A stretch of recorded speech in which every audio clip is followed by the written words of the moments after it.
She threw the last of her coins onto the frozen ground and did not bend down to pick them up. Clara Whitaker stood at the gate of a crumbling Montana ranch in the dead of winter, her breath coming out in hard white clouds, her coat too thin for the cold that was already biting through to bone. The man who'd hired her through a letter hadn't mentioned the falling fence posts, the black smoke pouring sideways from a broken chimney, or the absolute silence of a place that should have had horses and dogs and the sound of someone alive inside. He hadn't mentioned any of that, and she hadn't had anywhere else to go, which was why she'd spent her last few dollars getting here, and why leaving those coins on the ground meant exactly what it looked like. She was not going back. There was no back to go to. She picked up her bag and walked toward the front door. If you're watching this story for the first time, I want you to take a breath and stay with me, because what happens to Clara over the next 2 hours is going to remind you of something you already know deep down, that the women the world overlooks are very often the ones who hold everything together when it falls apart.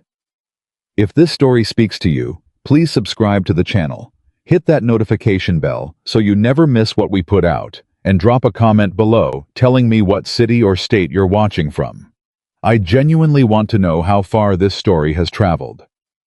Now let's go back to that ranch door, because Clara is about to open it and find something no one warned her about. Clara knocked twice. Nobody answered. She knocked again, harder this time, because the wind was picking up and she could feel it cutting through the wool of her coat like it wasn't even there. Still nothing. She tried the handle and the door swung open on its own, the latch broken, and the cold from inside hit her face before she even stepped through the threshold, which told her everything she needed to know before her eyes adjusted to the dark. The inside of the Holloway ranch house smelled like sickness, like unwashed wool, like wood ash that had gone cold too many days ago. It was the smell of a place that had given up. "Hello?" she called out. Her voice came back to her flat and hollow. "Mr. Holloway? My name is Clara Whitaker. I answered your advertisement. I'm here about the cook position."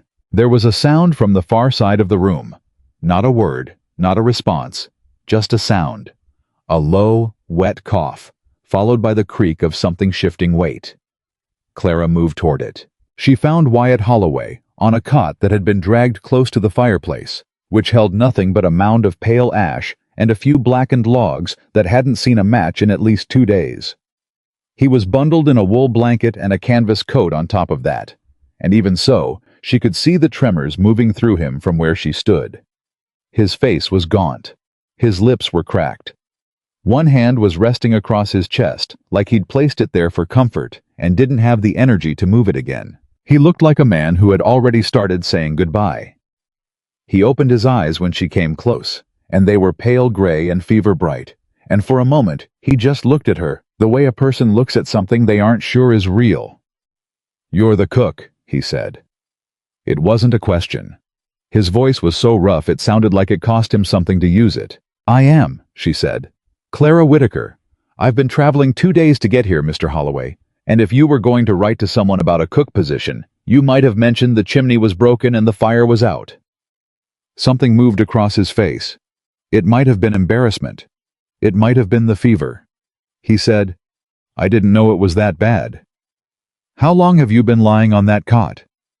A long pause. "Few days." "Have you eaten?" Another pause, shorter this time, the kind that means the answer is no, and the person doesn't want to say it directly. He looked away from her and toward the cold fireplace. "There's supplies," he said. "In the pantry. Should be enough."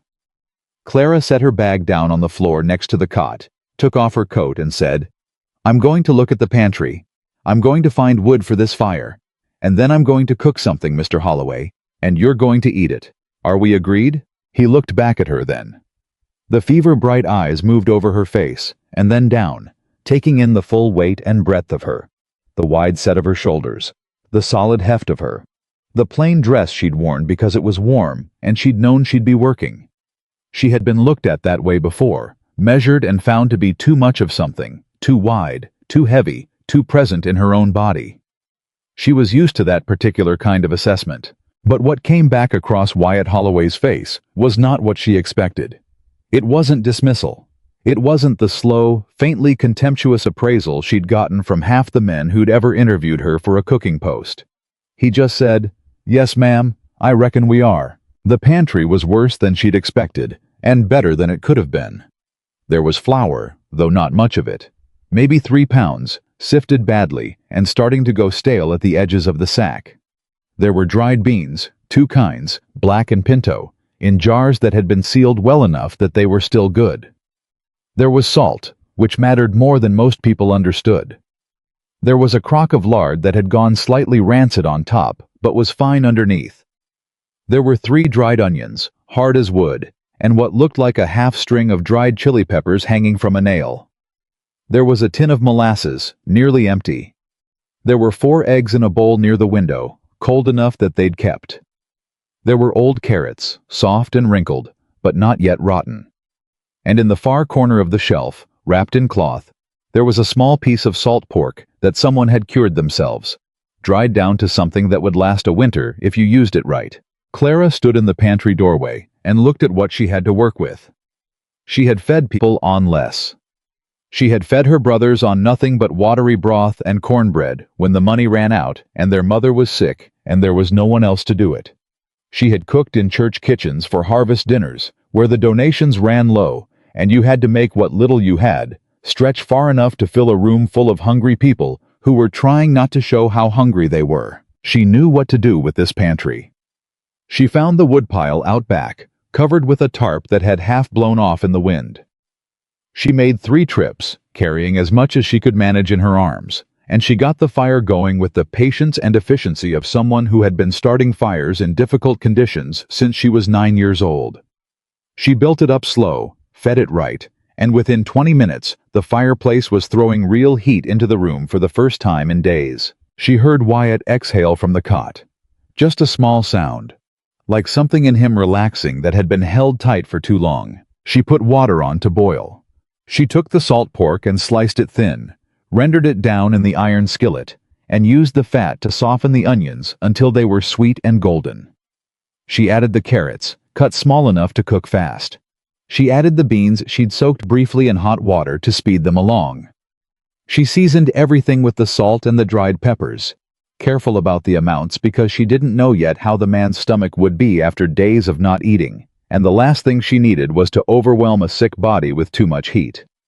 She made a thin bread from the flour and the lard, and baked it in the pan over the fire, flat and dense and golden on the outside, soft enough inside that it would go down easy. It took over an hour, during which Wyatt Holloway said nothing from the cot, and she said nothing back, because there was nothing either of them needed to say.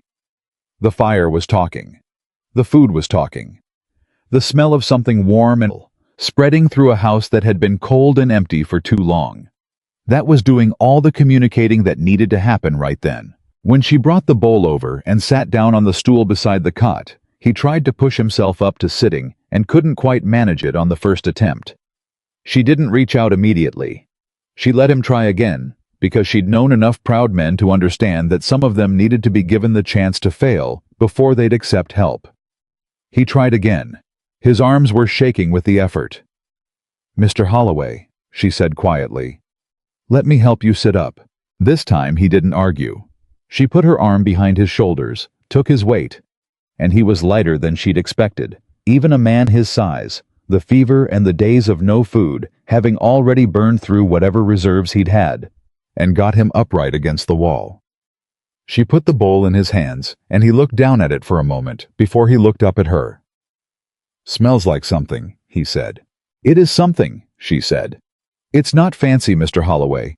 I worked with what you had in that pantry, which wasn't much, but it'll do the job." He took a spoonful, chewed, swallowed. Something crossed his face that was not the fever, and not the cold, and not the exhaustion. Something she recognized because she'd seen it before, on the faces of people who had gone too long without being taken care of, and had forgotten what it felt like, and were only now remembering. I didn't say anything for a while. He just ate. When the bowl was half empty, he stopped and looked over at her. "How long you been cooking?" he asked. "Since I was old enough to reach the stove," she said. "Where'd you learn?"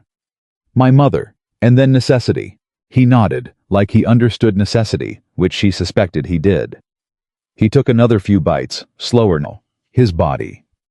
Remembering that food was supposed to be eaten with some attention paid to it. Then he said, "Why'd you take this position? It's remote out here, and I expect the advertisement didn't make it sound like much." "It didn't," she agreed. "But I needed the work, and I don't have a problem with remote." She paused. "I come from remote, Mr. Holloway. I know how to make do." I was quiet again for a bit. Outside, the wind was picking up, throwing itself against the walls of the house like it had a grievance with the structure. She could hear it looking for gaps, which it found in several places, the cold air sneaking in through the seams. She'd need to look at that. She'd need to look at a lot of things. "Storm's coming," Wyatt said. "I noticed." "Might be a bad one. Could last days." Clara looked at the fire she'd built, at the stockpile of wood she'd brought in, at the pantry she'd already inventoried in her head, and calculated against a week's worth of careful meals. She looked at the man on the cot, who was still holding the half-empty bowl in both hands, like it was something valuable. "Then we'd best make sure we're ready for it," she said. He looked at her directly for the first time since she'd walked in. Not the fever look, not the measuring look, not the look of a sick man trying to place whether what he was seeing was real. He looked at her the way one practical person looks at another when they've recognized something useful and true. "You reckon you can manage that?" he asked. "Mr. Holloway," she said, and there was something dry and definite in her voice that she didn't bother to soften. "I just made a hot meal from an empty pantry and got your fire going after it had been cold for 2 days. I reckon I can manage a storm." He almost smiled. It was the barest flicker of it, visible mostly in the corner of his mouth, but it was there. Then the fever pulled him back, and the effort of sitting up and eating caught up with him, and his eyes started to go heavy. "You can put that bowl down," she said. "You don't have to finish it now. There'll be more when you wake up." He set the bowl down on the floor next to the cot. "There a room for you?" he asked, fighting to keep his eyes open. "I should have. I meant to have it prepared." "I'll find it," she said. "Don't worry yourself about it." "There's a room down the hall. Should be. It's got a bed in it. Might be cold." "I'll manage a cold room," she said. "Go to sleep, Mr. Holloway." I went to sleep. Not peacefully, not easily. The fever moved through him in waves she could see even from across the room, and twice in the next hour he coughed himself half awake and then sank back down again. But he slept, which was what he needed, and the fire kept the room warm, which was also what he needed, and Clara Whitaker sat by that fire in the silence of a dying ranch in the middle of a Montana winter and thought about what came next. What came next was the storm, which hit before midnight and hit hard, the wind screaming off the mountains like something that had been building speed for a long time and had finally found a place to spend it. Clara had found the back room, determined. It was habitable, wrapped herself in the extra blanket she'd found in a chest at the foot of the bed, and slept for a few hours. When she woke before dawn, she dressed fast, rebuilt the main fire before it could die, and started on a simple breakfast from the beans she'd left soaking overnight. Wyatt was worse in the morning. The fever had climbed during the night. She could tell just by looking at him. The flush across his face, the way his breathing had gotten heavier, the way his hands were moving restlessly on top of the blanket. She'd nursed sick people before.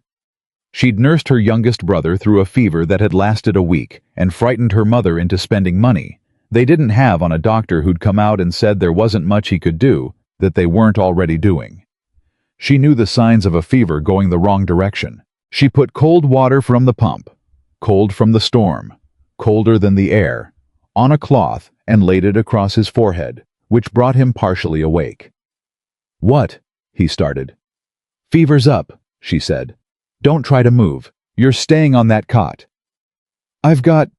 There's work, Mr. Holloway." She kept her voice even. "There is a blizzard outside this house. There is no work to be done in a blizzard. You have a fever. You're going to drink water, you're going to eat when I bring you food, and you're going to stay on that cot. Are we agreed?" A longer pause this time. The fever was in his eyes when he looked at her, making everything slightly confused and far away. "You're a difficult woman," he said finally. "I've been called worse," she said. "Are we agreed?" "Yes, ma'am," he said. The same thing he'd said the night before, but quieter now, the fight temporarily gone out of him. She kept the fever down through that day with cold cloths and water, and the kind of broth she made from the salt pork bones she'd saved. Thin, savory. Not much to it, but easy on a sick stomach, and better than nothing. She got a cup of it into him every few hours. She kept the fire steady. She explored the house in the intervals when he was sleeping, and she didn't need to watch him. And what she found was a property that was shabby and run down and neglected in ways that hadn't happened all at once, but had crept up slowly over years of a man not seeing any point in maintenance, in care, in the small acts of keeping that add up to a home that feels like someone lives in it and values the living. There were rooms she could make useful. There was a kitchen that needed scrubbing but had good bones. There was a pantry that needed to be reorganized and supplemented but was not unsalvageable. There was a barn she hadn't gone into yet because of the storm, but which she could hear was still standing, which meant there might be animals, which meant there might be more resources than she'd initially counted. She made notes in her head the way she always had, cataloging, calculating, planning. It was how she'd survived everything that had come before this. Not by panicking, not by giving up, but by looking at what was actually there and figuring out what could be done with it. By the second evening, the storm had not let up, and Wyatt's fever had not broken. She sat in the chair beside his cot and worked on a pair of socks she'd found in her bag, half-knitted and abandoned for months, because her hands needed something to do, and the knitting kept her calm. Wyatt was awake in that restless, uncertain way of the seriously feverish. Not quite here, and not quite somewhere else. "You got family?" he asked out of nowhere. She considered whether to answer. "Not anymore," she said finally. "Lost my parents a few years back. Had brothers. They've scattered." "How many brothers?" "3. "You the oldest?" "Second oldest. But I raised them from when I was 14 on, near enough." He was quiet for a moment. Then, "Hard way to grow up." "Lots of people had it harder," she said. "How about you? The advertisement didn't say much, just that you needed a cook." A long silence. The fire crackled. Outside, the storm threw another wave of itself against the walls. "Had a wife," he said. 8 years ago. And a son. They—" He stopped. Started again. "There was a sickness came through. I was out on a cattle drive. By the time I got back—" "I'm sorry," she said. "Been on my own since then," he said. "Ranch fell apart on me a little at a time. Thought I could manage it." A short, humorless sound that might have been a laugh in another context. "Clearly I didn't manage it as well as I thought." "You're still here," she said. "Ranch is still standing." "Barely." "Barely is enough to work with," she said. "That's what barely means. It means the thing isn't finished yet." He turned his head on the pillow and looked at her in the firelight. The fever was still in his eyes, but something else was there too now.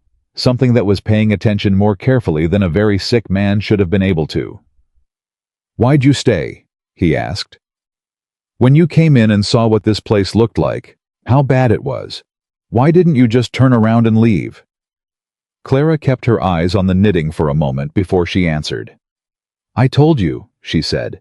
"I needed the work." "That's not all of it," he said. She looked up at him then. "No," she said. "It's not all of it. I also looked at you on that cot and I thought, this man is going to die if someone doesn't do something. And I was there, so I did something." She paused.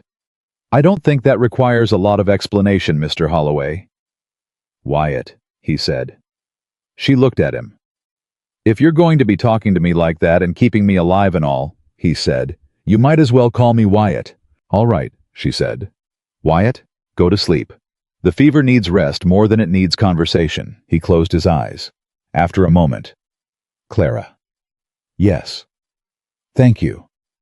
She waited until she was sure he was asleep before she said anything else. Then, quietly, into the warmth of the fire and the sound of the storm outside. "You're welcome." The fever broke on the third morning. She knew it when she heard him moving differently in the next room, more purposeful, less the random restlessness of a body fighting something. And when she came in with the broth she'd had simmering on the fire since before dawn, she found him sitting up on his own, his back against the wall, looking pale and wrung out, but present in a way he hadn't been for days. "You look better," she said. "I feel like I've been dragged behind a horse," he said. "That's better than how you looked 2 days ago," she said. "Drink this."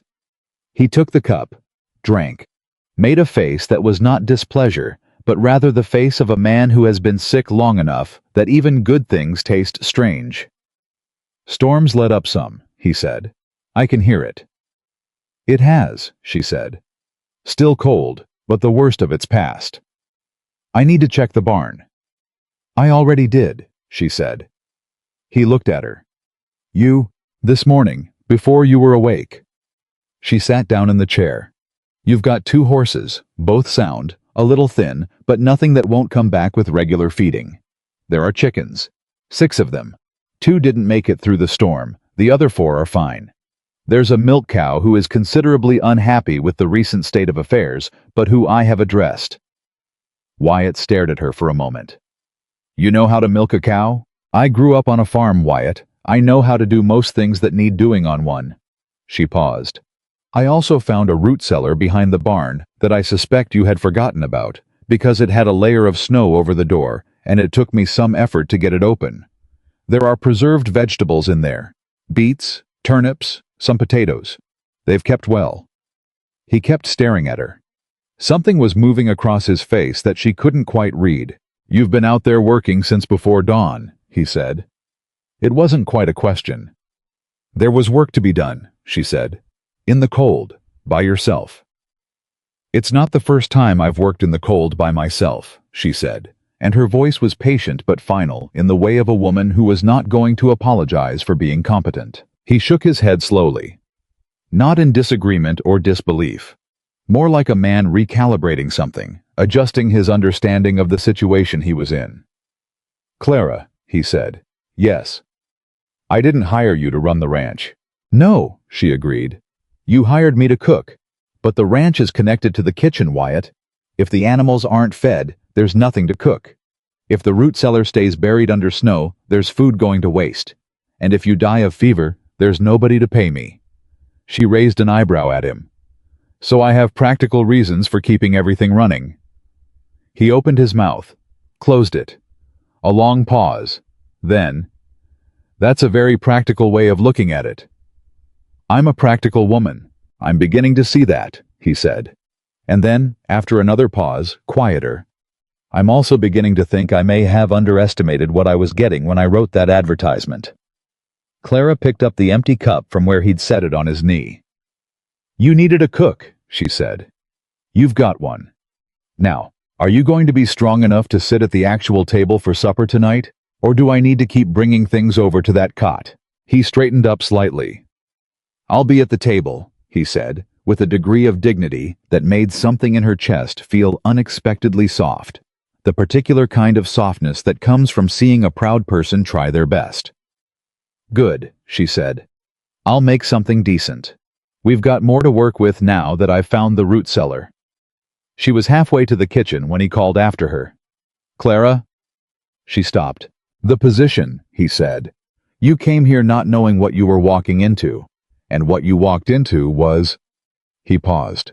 She waited. "It was bad. I know it was bad. And you stayed anyway. I just want you to know."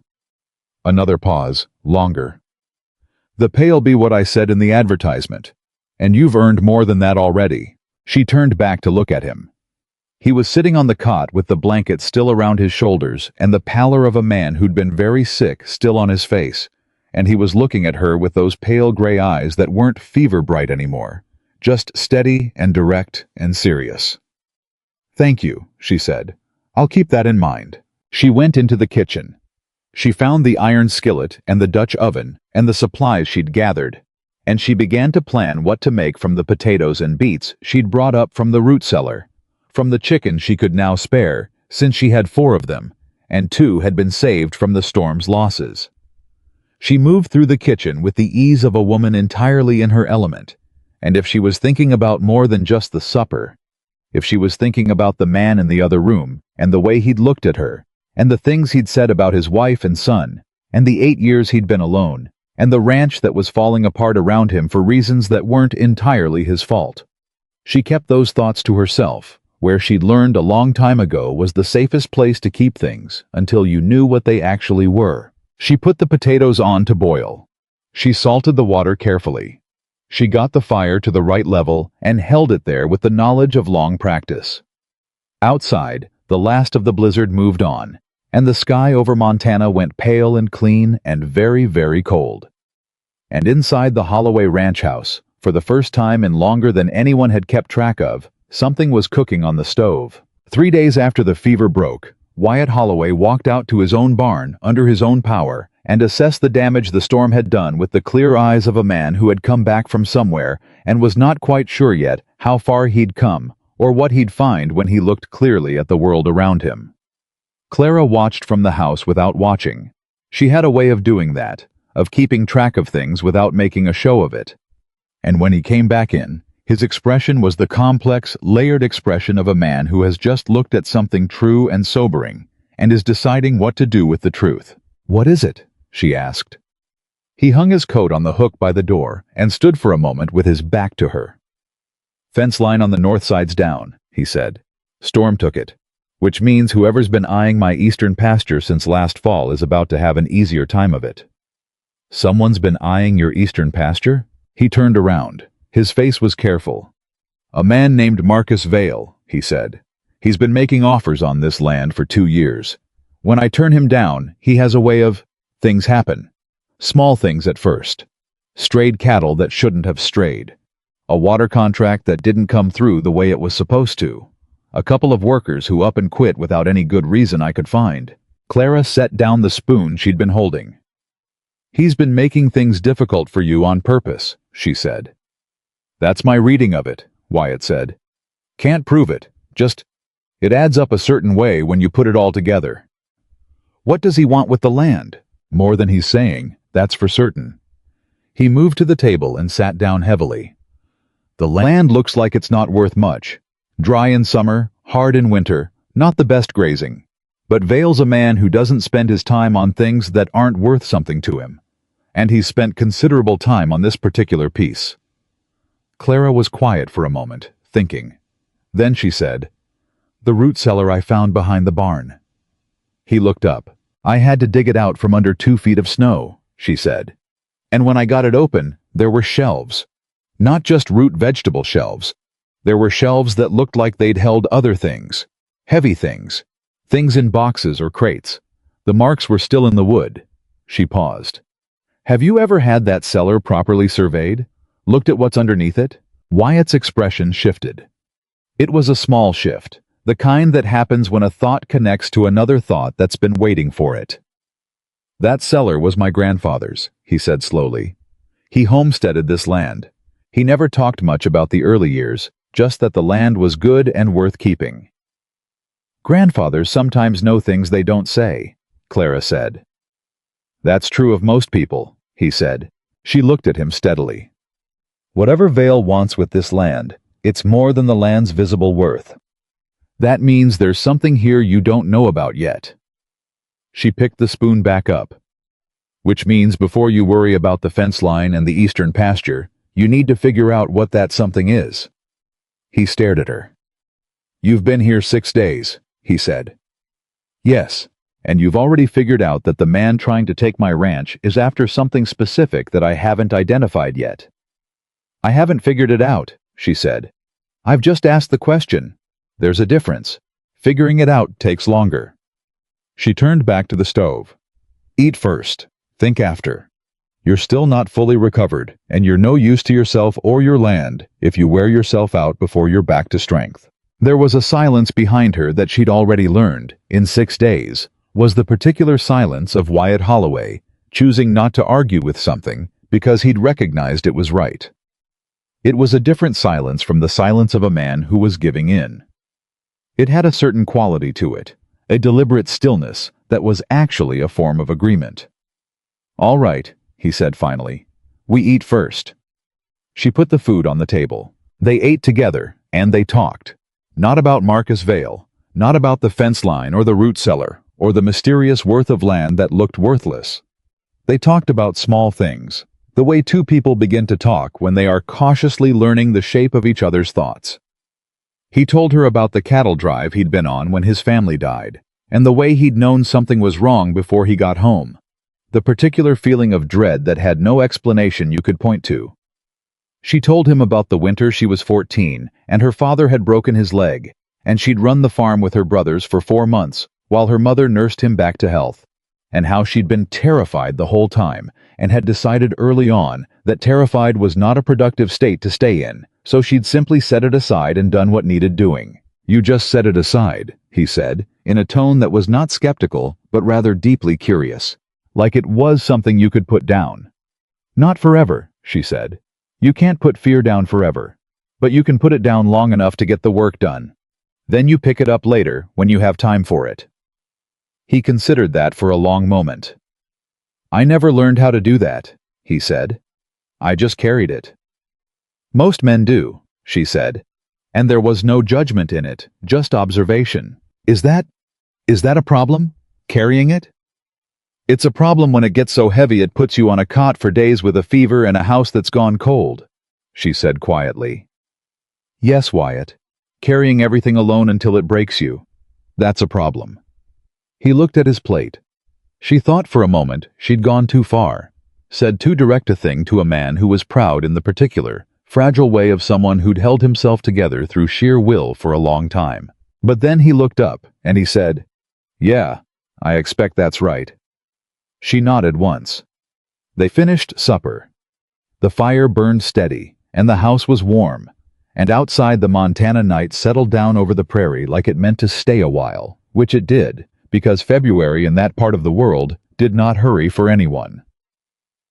The next morning, Wyatt was up before her for the first time since she'd arrived. She found him in the kitchen when she came through, not cooking, because that was clearly not a skill he'd ever developed with any confidence.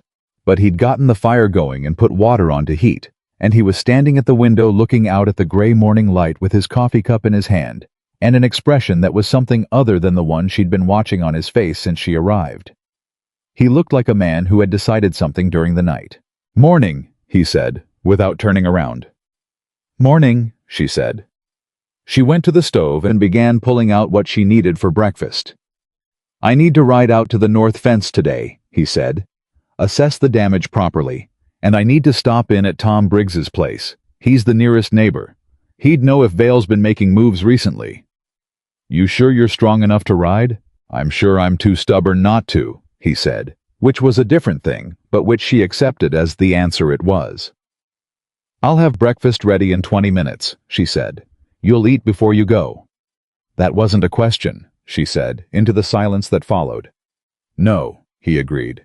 "It wasn't." She made eggs and fried potatoes, and the flatbread she'd developed a version of that, used the sourdough starter she'd found surviving in a crock in the back of the pantry. She'd been feeding it every day, bringing it back to something useful, because a sourdough starter was practically a living thing, and she wasn't in the habit of letting living things die if she could help it. He ate everything she put in front of him. She noticed he'd started doing that, not picking at his food the way a sick man does, but actually eating, the way a man does when his body has remembered that it wants to be alive. When he pushed back from the table, he looked at her in that direct way he'd started developing. "I don't know how long I'll be," he said. "Might be late." "I'll keep something warm," she said. He nodded. He went to get his coat.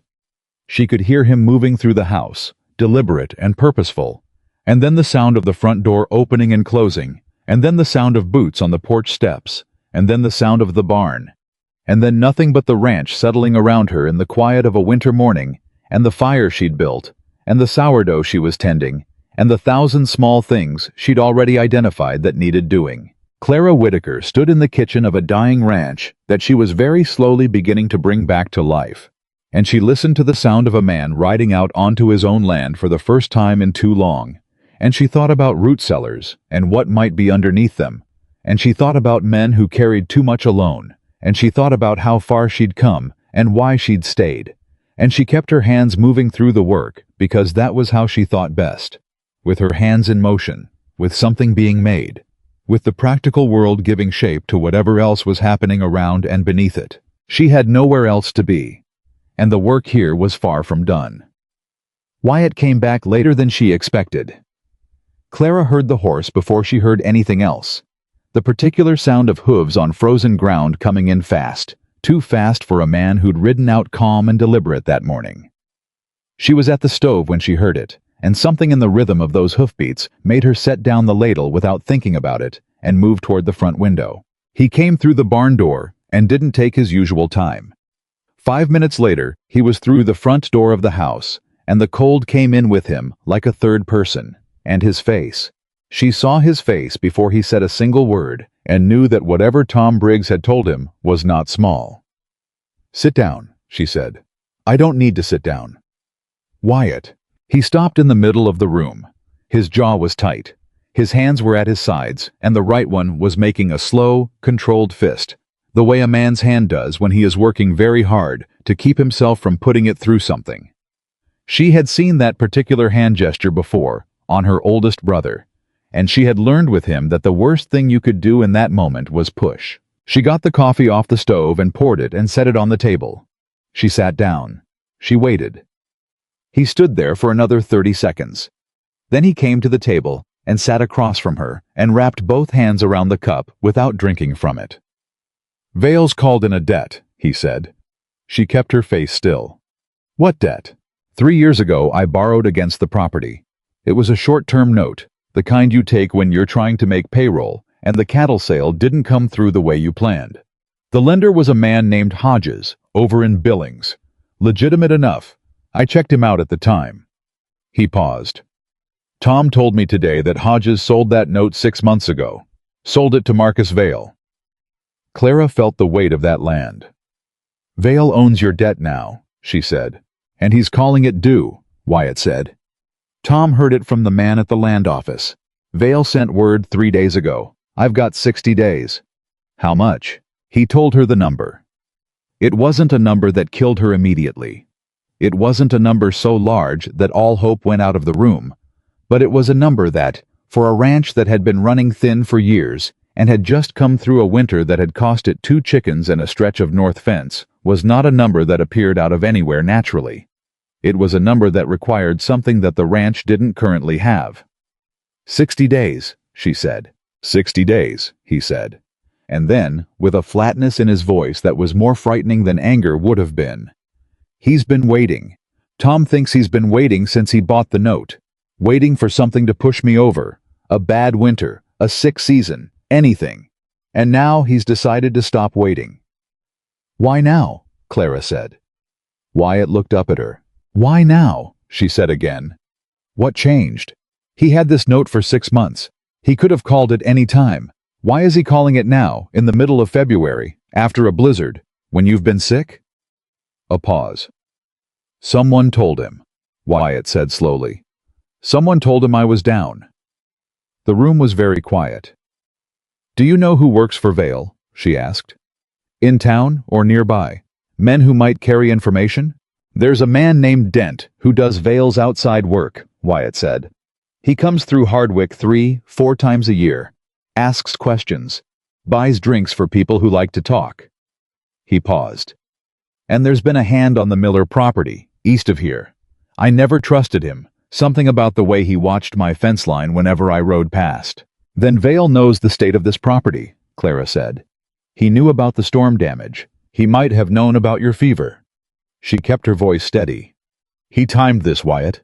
60 days in February, when the ground's frozen and the cattle market's low, and every rancher in the territory is cash poor coming out of winter." She looked at him. He didn't choose this moment by accident. Wyatt stared at her for a long time. "You think fast," he said. "I think necessary," she said.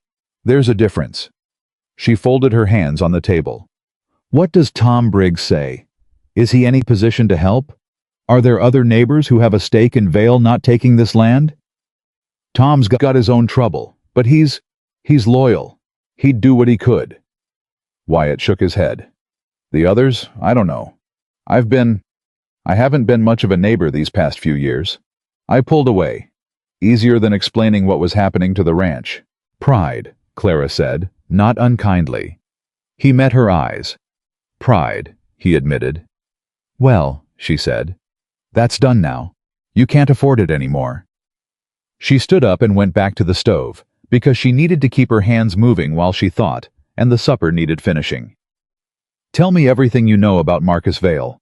Not just what he's done, what kind of man he is, how he operates, what he cares about.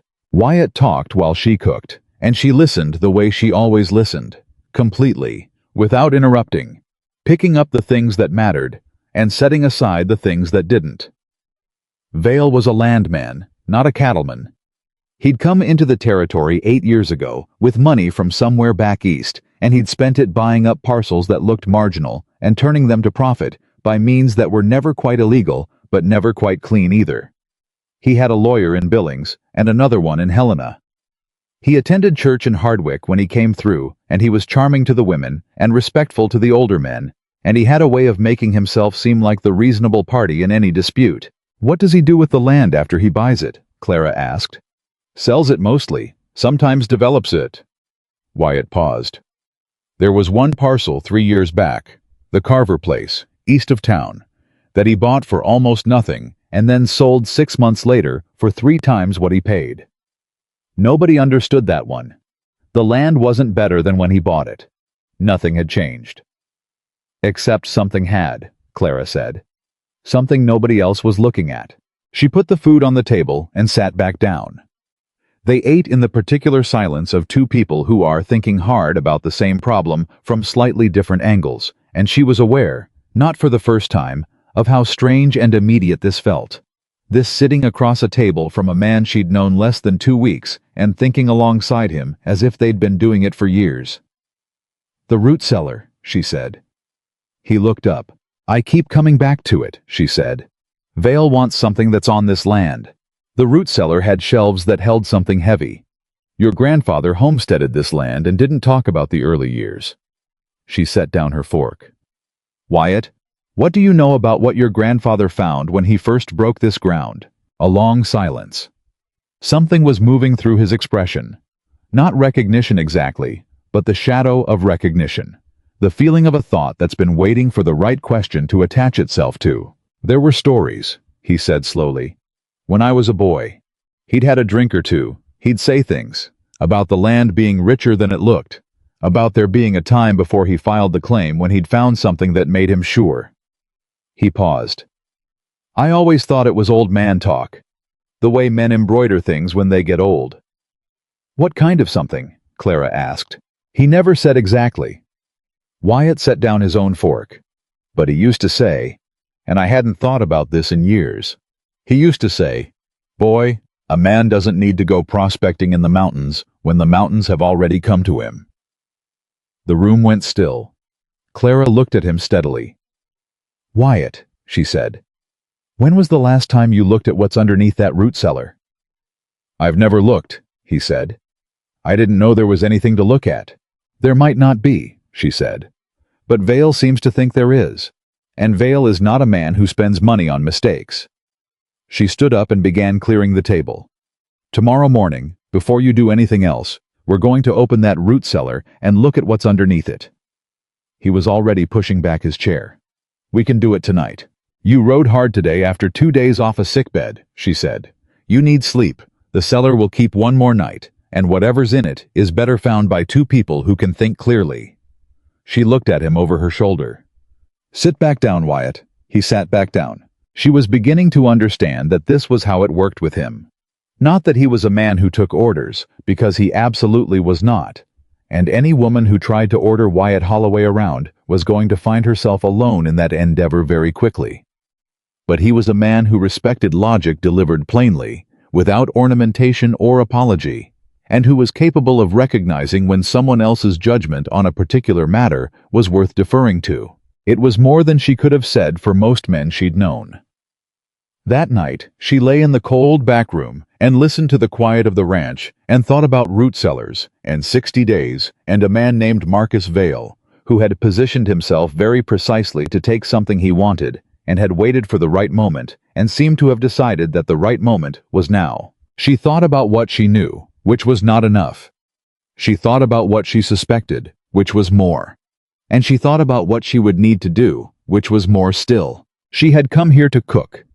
She had stayed because there was a man who needed someone to stay, and because the work was real, and she'd been given it, and she didn't walk away from real work. But somewhere in the past 10 days, between the fever and the blizzard, and the supper conversations, and the morning she'd dug out the root cellar alone before dawn, something had shifted in what this place meant to her. She didn't examine that too carefully. She'd learned that some things, examined too early, came apart before they were ready to hold weight. She closed her eyes. She slept. In the morning, Wyatt was up first again. She came into the kitchen to find him already in his coat and boots, 2 lanterns lit and set on the table, a look on his face of a man who had slept 6 hours and spent most of them awake thinking. "You said morning," he said. "I did," she said. She got her own coat. They went out together in the early light, across the frozen ground, to the root cellar behind the barn. It was a heavy door, flush with the ground, iron-hinged, the kind of construction that people used to put more thought into than most folks realized. Clara had noticed that the first time she'd opened it, the quality of the hinges, the thickness of the door itself. Whoever had built this had built it to last and to hold. Wyatt took the lantern down the steps first, and she followed. The root cellar was maybe 12 feet deep and 20 wide, and the preserved vegetables she'd found were still there, organized now in the way she'd put them. Wyatt held the lantern up and swept it around the space. "What are we looking for?" he said. "The floor," she said, "and the walls, specifically whether they're original." She moved to the far wall, the one that would put you under the oldest part of the property, and she pressed her palm against it. Stone and mortar.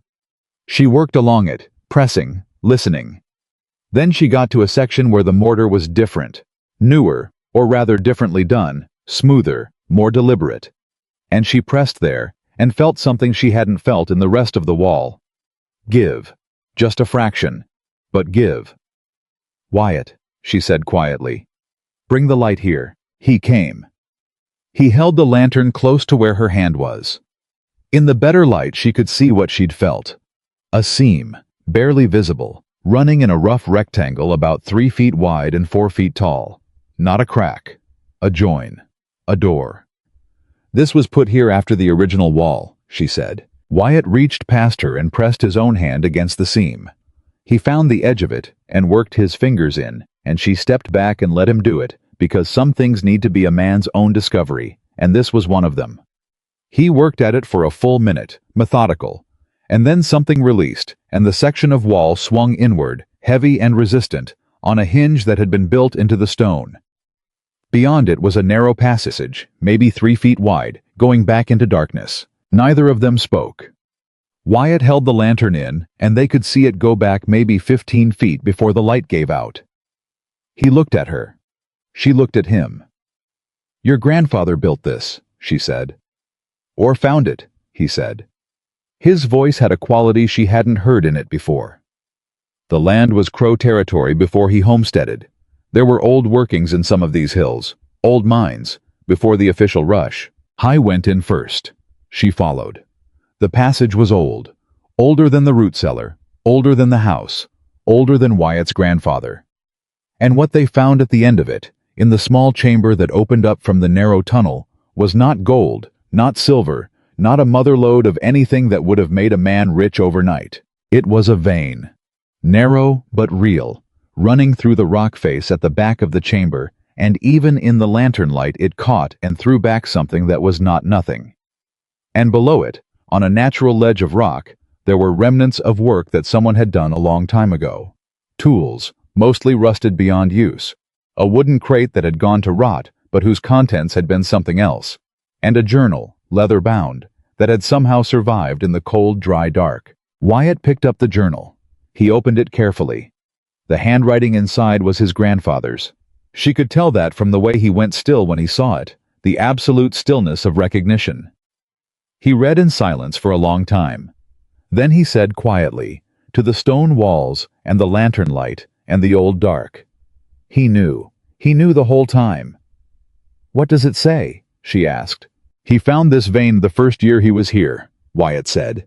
He was still reading as he spoke, his voice low and careful. He didn't file a mining claim. He was afraid it would complicate the land claim, or that someone bigger would come in and push him out. So he sealed it, documented it in here, and sealed it, and decided to farm the land on top of it and just keep it. For later. For when it was safer. He turned a page. He says he told no one, not even my grandmother. A pause. He wrote that he intended to tell my father when the time was right. But... Another pause, longer. He died before he decided the time was right. Clara looked at the vein in the rock. She looked at the rusted tools and the rotted crate and the journal in Wyatt's hands. She thought about a man named Marcus Vale, who had bought a debt note 6 months ago and waited for the right moment to call it. Vale knows this is here, she said. Has to, Wyatt said. There's no other reason a landman spends 2 years on a piece of ground that looks like it's not worth the trouble. But he doesn't know you know, she said. Wyatt looked up from the journal. He thinks you don't know what's on your own land, Clara said. That's his advantage. He thinks he can force you out before you ever figure it out. She held his gaze. Which means right now, today, the advantage is yours, but only if you move before he knows you've found it. Something came back into Wyatt's face that she hadn't seen since before the fever. Something that was not the exhausted stubbornness of a man holding on for no reason he could name anymore. Something harder and more directed. Something that looked like purpose. I need to get to Billings, he said. I need a lawyer of my own, and I need to file papers on this vein before Vale hears anything. Yes, she said, and I need to look at that debt note, the actual document. His jaw was tight again. Tom Briggs's brother-in-law is a lawyer in Billings. He's handled some land matters before. He's honest. Can you get word to him fast? Faster than Vale can get word that I've found this. He was already moving toward the passage. Then he stopped and looked back at her. The lantern was between them, and it lit his face from below, and he looked older than he was, and also somehow younger. The way a man looks when something that's been pressing him down for years has just shifted. Clara, he said. Yes. If I'd found this alone. If I'd come down here on my own before... He stopped. Started again. I'd have looked at that vein, and I wouldn't have known what it meant. About Vale. About the timing. I'd have thought it was interesting and gone back upstairs. She looked at him. You might have figured it out eventually, she said. Eventually might have been too late, he said. The way you put it together. The root cellar, Vale's timing, your grandfather's saying about the mountains. He shook his head. That was you. That was all you. It was a question, she said. I asked the right question. Nobody else was asking it, he said. She didn't have an answer for that wasn't going to lead somewhere. She wasn't ready to go, so she said practically, let's get out of this tunnel and get warm and figure out what needs to happen in the next 48 hours. He almost smiled again, that same almost. Yes, ma'am, he said. They came back up through the root cellar into the pale winter morning. Wyatt sealed the passage behind them the way it had been, careful to leave no trace that anything had changed. Then they went inside and sat at the table that had become the place where they thought through hard things. And Clara put the coffee on, and they talked through what needed to happen and in what order. He needed to ride to Briggs's place and send a wire to Billings. He needed to do it today, before Vale's man, whoever was watching the property, had any reason to think that something had shifted. He needed to go about it as if it were a normal day, a sick man slowly recovering. Nothing changed. Can you do that? She asked.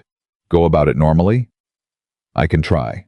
You'll need to look like a man who hasn't just found out he's been sitting on a mining vein for his whole life, she said. That's a particular kind of face to wear. He looked at her with an expression she was beginning to catalog, the one where he was caught between amusement and seriousness, and wasn't sure which one was appropriate. You have a way of making things very specific, he said. Specific is more useful than general, she said. It is, he agreed. He stood up and drank the rest of his coffee standing, the way a man does when he's already thinking ahead to the next thing. I'll be back by dark. I'll have supper, she said. Wyatt. He stopped. Be careful who sees you at Briggs's place. If Vale has anyone watching. I'll go around by the South Creek, he said. Longer, but there's no clear sightline from the Miller property. She nodded. He went for his coat. She listened to him go through the house, deliberate and sure, the way he'd stopped moving since the morning after the fever broke. Not like a sick man, not like a man who'd been beaten down, but like a man who had a reason to move with intention. The front door closed. She heard the barn, and then the horse, and then nothing. She stood at the table for a moment in the quiet. Then she picked up the breakfast plates and began to wash them, because the day's work did not stop because something large was happening. And she had learned a long time ago that keeping your hands in the ordinary things was what kept the rest of you from unraveling when the situation was extraordinary. She washed the plates. She swept the kitchen. She went to the pantry and assessed what they had and what they'd need. And she calculated against the days ahead, with the cold precision of someone who had always had to make plans where none of the variables were guaranteed. She was in the middle of reorganizing the dry goods when she heard it. Hoofbeats, not Wyatt. He'd been gone barely 20 minutes, and these were coming from the wrong direction, from the road that came in off the main track from town, not from the South Creek. Multiple horses. She counted 3, maybe 4, from the sound. She moved to the window without moving the curtain. 3 riders. Coming up to the ranch at a pace that wasn't hostile, but wasn't casual either. The lead rider was someone she'd never seen before. Well dressed for the territory.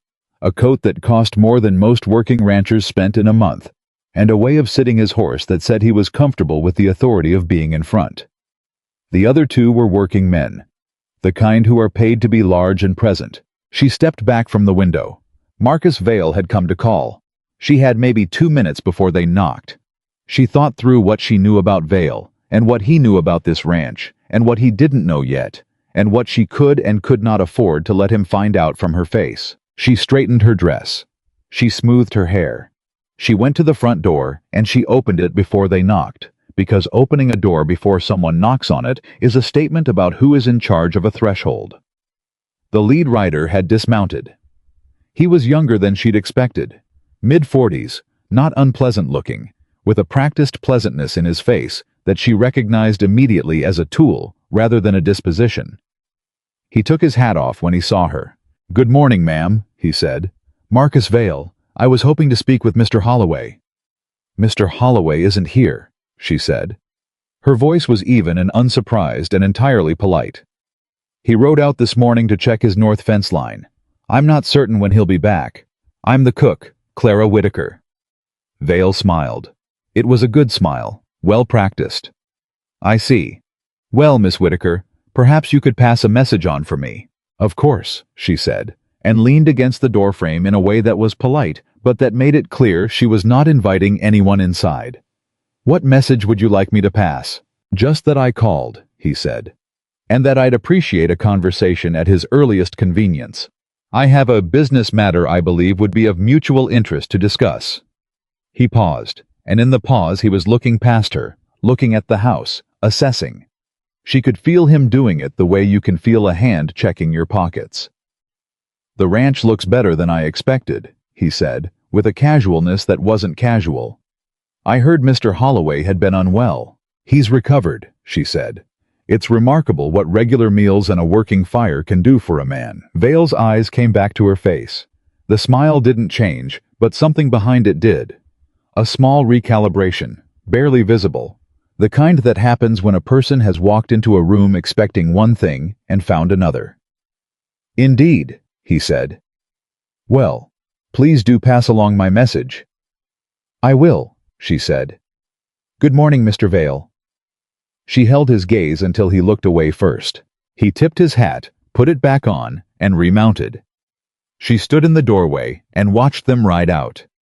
She did not go back inside until they were completely out of sight. Then she went to the table and sat down for exactly 1 minute and let her hands shake, because they'd earned the right to shake. And then she folded them flat on the table and pressed them still and stood back up. Vale had come himself. Not a representative, not a letter, not a legal notice. Vale himself, in person, with 2 men at his back. The morning after Wyatt had ridden out to Tom Briggs's place, and the day after the blizzard information would have reached him that the Holloway Ranch was still standing and the man in it was recovering. He'd come to look. He'd come to measure. He'd come to see what he was dealing with. And what he'd found was a woman in a doorway who hadn't flinched. She thought about what that meant for what came next.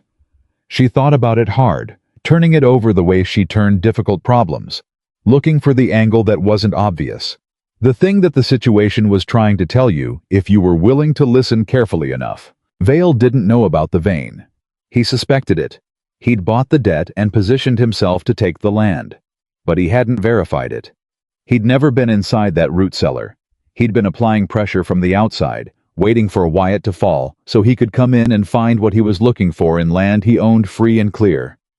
But Wyatt hadn't fallen.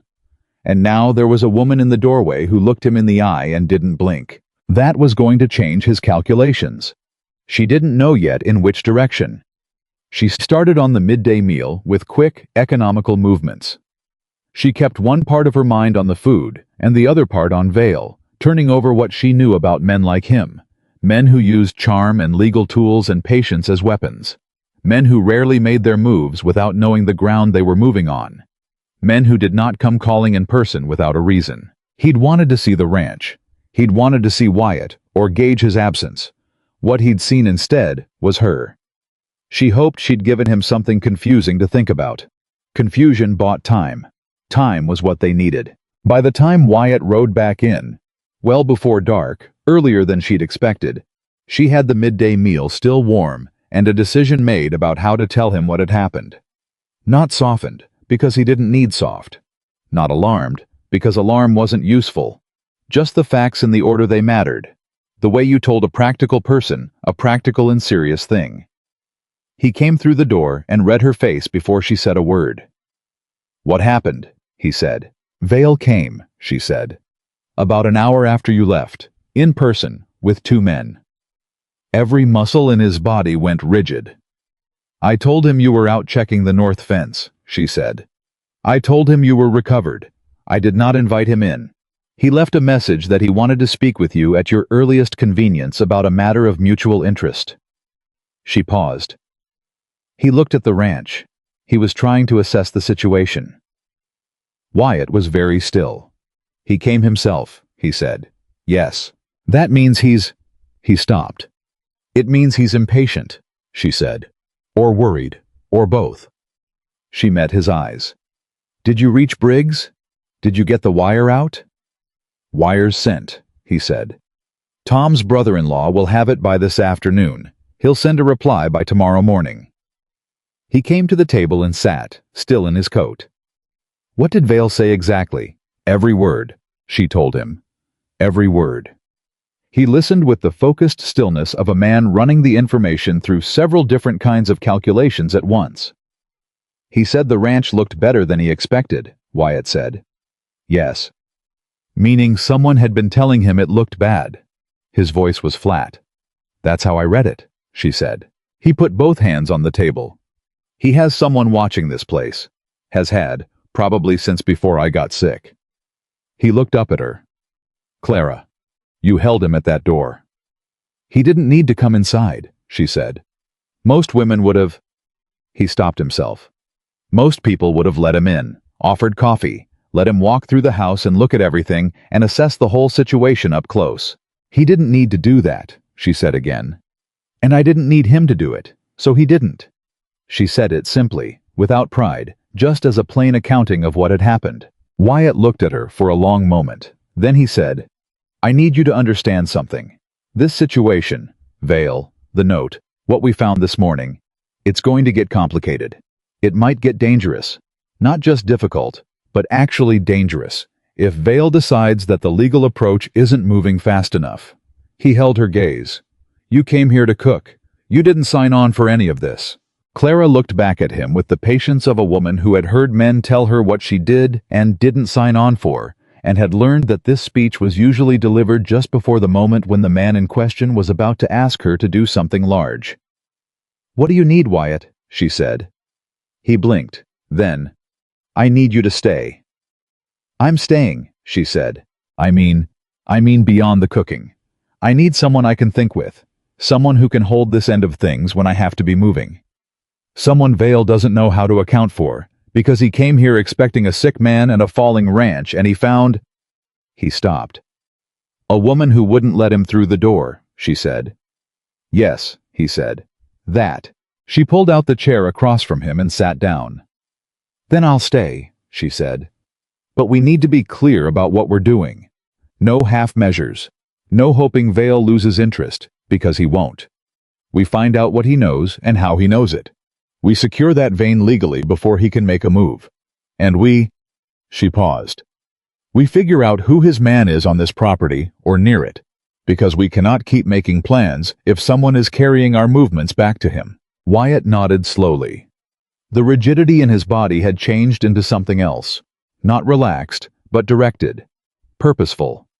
The look of a man who has stopped bracing for impact and started thinking about how to change the direction of something.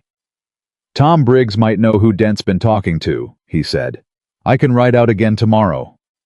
You're riding too much for a man 2 weeks off a sickbed, she said. I'll manage. Wyatt. Clara. And his voice had the same quality hers did when she said his name that way. Not argument, not dismissal, just a plain statement that some things had to be done regardless of the cost to the person doing them. She recognized it because it was exactly the voice she used herself. She looked at him. He looked back at her. Something passed between them in the silence of that kitchen, in the warmth of the fire she kept going, in the smell of the food she'd made from what little they had. Something that wasn't about the vein or the debt note or Marcus Vale. Something that was older and quieter and more complicated than all of that. Then she stood up and got his coffee and put it in front of him and sat back down. Down. Eat first, she said. Then we plan. He picked up his fork. Outside, the afternoon was going gray and cold. Inside the Holloway ranch house, two people sat across a table from each other and thought through a hard thing together. And neither of them mentioned that this, the thinking together, the staying, the we, was already something that had no word for it yet, and both of them could feel it coming. The reply came from Billings the next morning, just as Wyatt had said it would. Tom Briggs's brother-in-law, a lawyer named Edward Karn, sent 3 lines by wire. He'd received the message, he understood the urgency, and he would arrive at the Holloway Ranch within 4 days. He also included 1 additional line that Wyatt read twice before he handed the paper across the table to Clara, without saying anything. She read it. The line said, "Do not speak to Vale or his representatives until I arrive. Do not sign anything." She set the paper down. "He already knows Vale," she said. "Seems like," Wyatt said. "Which means Vale's done this before." She kept her voice flat. This is not his first time using a debt note to move someone off land he wanted. Wyatt's jaw tightened. That thought had occurred to me. Then we wait 4 days, she said.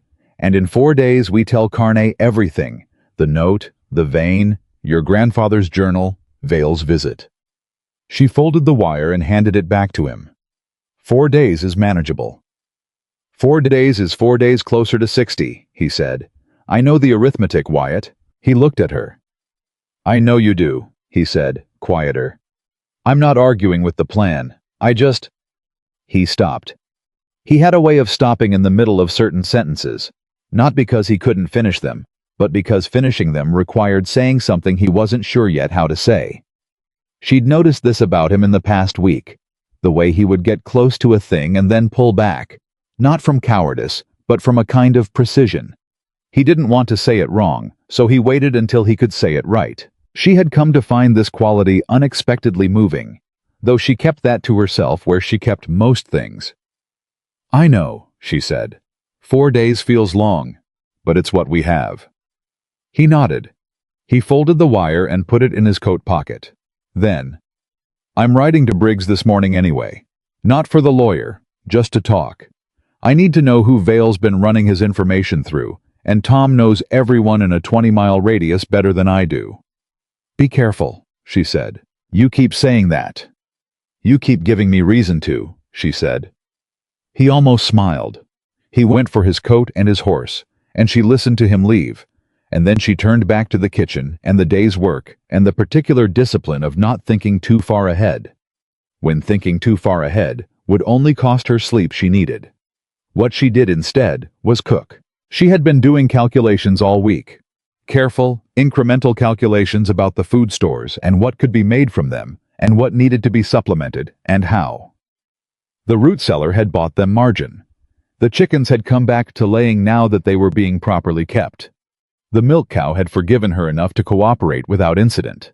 She had a plan for the next 2 weeks of meals that would keep both of them fed and strong without depleting what they had faster than it could be replenished. But today she was making something different. She had been thinking about this for 3 days, since Vale had stood at the threshold of the ranch and taken his measuring look, and she'd held the door against him and felt the weight of what they were actually fighting.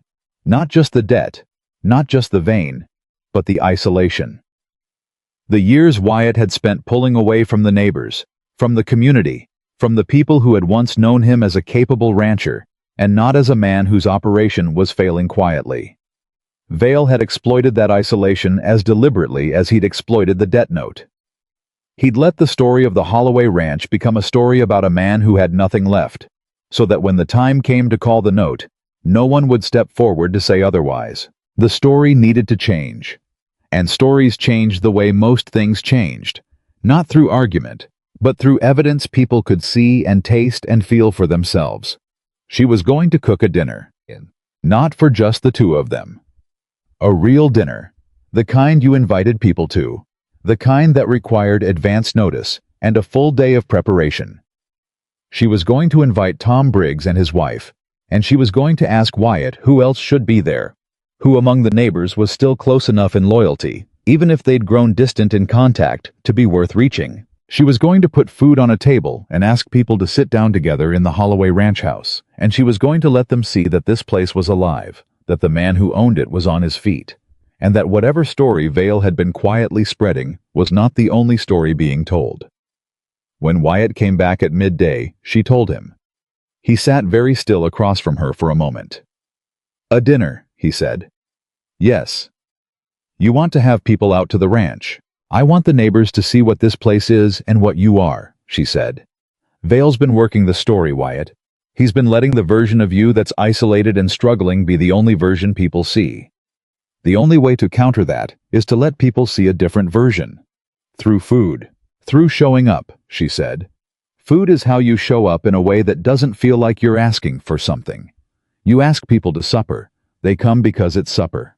They leave because they've been fed well, and they've sat at your table, and they've seen that you're still standing." She paused. "That's different from going to them and explaining yourself. Explaining sounds desperate. A meal sounds like confidence." He looked at her for a long time. Then, "How do you know these things?" "I've been feeding people through hard times since I was 14, she said. "I know what a meal can do that words can't." He was quiet again. Then, "Who would you invite?" "Tom and his wife, definitely. You tell me the others." I thought about it. He gave her 4 names. Families he'd known for years. People whose land bordered his or who had driven cattle with him in better years. People who would remember who he was before the past several years had worn him down to what he'd become. She listened and asked questions about each one. What kind of people they were, what they valued, what their relationship with Vale had been if they had one. One of the names gave her pause. A man named Garrett, who owned the property directly north. "What's his situation with Vale?" she asked. Wyatt's expression shifted. "I don't know exactly," he said. "He's been quieter than usual. Last few times I've run into him in town. I thought it was just distance, the kind that builds up when you've both been too busy to maintain a friendship properly." "Or someone got to him," Clara said. "Or someone got to him," Wyatt agreed, unhappily. "Leave him off the list for now," she said. "Not permanently. But we don't know whose side he's on, and a dinner table is not the place to find out." Wyatt nodded. She could see the weight of that in his face, the particular pain of suspecting someone you'd trusted. She let him sit with it for a moment because some things couldn't be hurried past. Then, "The dinner is in 3 days, she said. "The night before Carne arrives. That way, when he gets here, he's not riding into a ranch that looks abandoned. He's riding into a ranch that had company 2 nights ago." 3 days, he said. "I know the arithmetic, Wyatt," she said, returning it to him. He looked up at her. Something quick and real crossed his face. Not quite a smile, something warmer than that. Something she put away carefully in a place where she kept the things she wasn't examining yet. "All right," he said. "A dinner." The 3 days moved faster than she expected, which was the thing about filling days with purposeful work. They didn't drag. She sent word with Wyatt when he rode to Briggs, and the replies came back. Tom and his wife Margaret would come. The Dawson family would come. The Hendersons would come. 4 families, including the Briggses. 11 people in total, sitting down at the Holloway Ranch House table, which meant she needed to expand that table, which meant borrowing 2 sawhorses and a plank from the barn and covering it all with the good cloth she'd found folded at the bottom of a chest in the unused bedroom and washed and pressed into something presentable. Wyatt watched her turn the main room of the ranch house into something that did not look like a place where a man had nearly died 3 weeks ago, and she could tell he was having difficulty finding words for what he was feeling. He kept picking things up and putting them down. He kept starting sentences and stopping them. He stayed close, is what he did. Closer than usual, in the way a person stays close to something they aren't sure they deserve. On the morning of the dinner, she started at dawn. She made 3 kinds of bread. The flat pan bread she'd perfected, a proper loaf from the sourdough starter she'd been feeding back to strength, and a sweet corn cake because she had the cornmeal and the molasses, and it was the kind of thing that made a table feel generous. She braised the chicken she'd been saving. 2 of the older birds, slow cooked until the meat fell apart, seasoned with the dried herbs she'd found bundled in the kitchen rafters, preserved from what someone had grown years ago. She made a thick bean and salt pork soup with the beets and turnips from the root cellar. She made a potato dish with the last of the butter she'd churned from the milk cows yield. And she made a dessert from the dried apples she'd found in a tin at the back of the pantry and the molasses and the flour.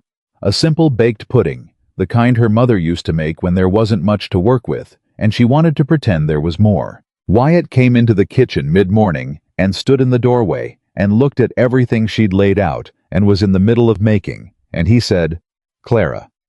She was stirring something and didn't look up. "Yes. This is—" He stopped in the way. He stopped. Then he finished. "This is more than I expected. I know what a dinner table needs to say," she said.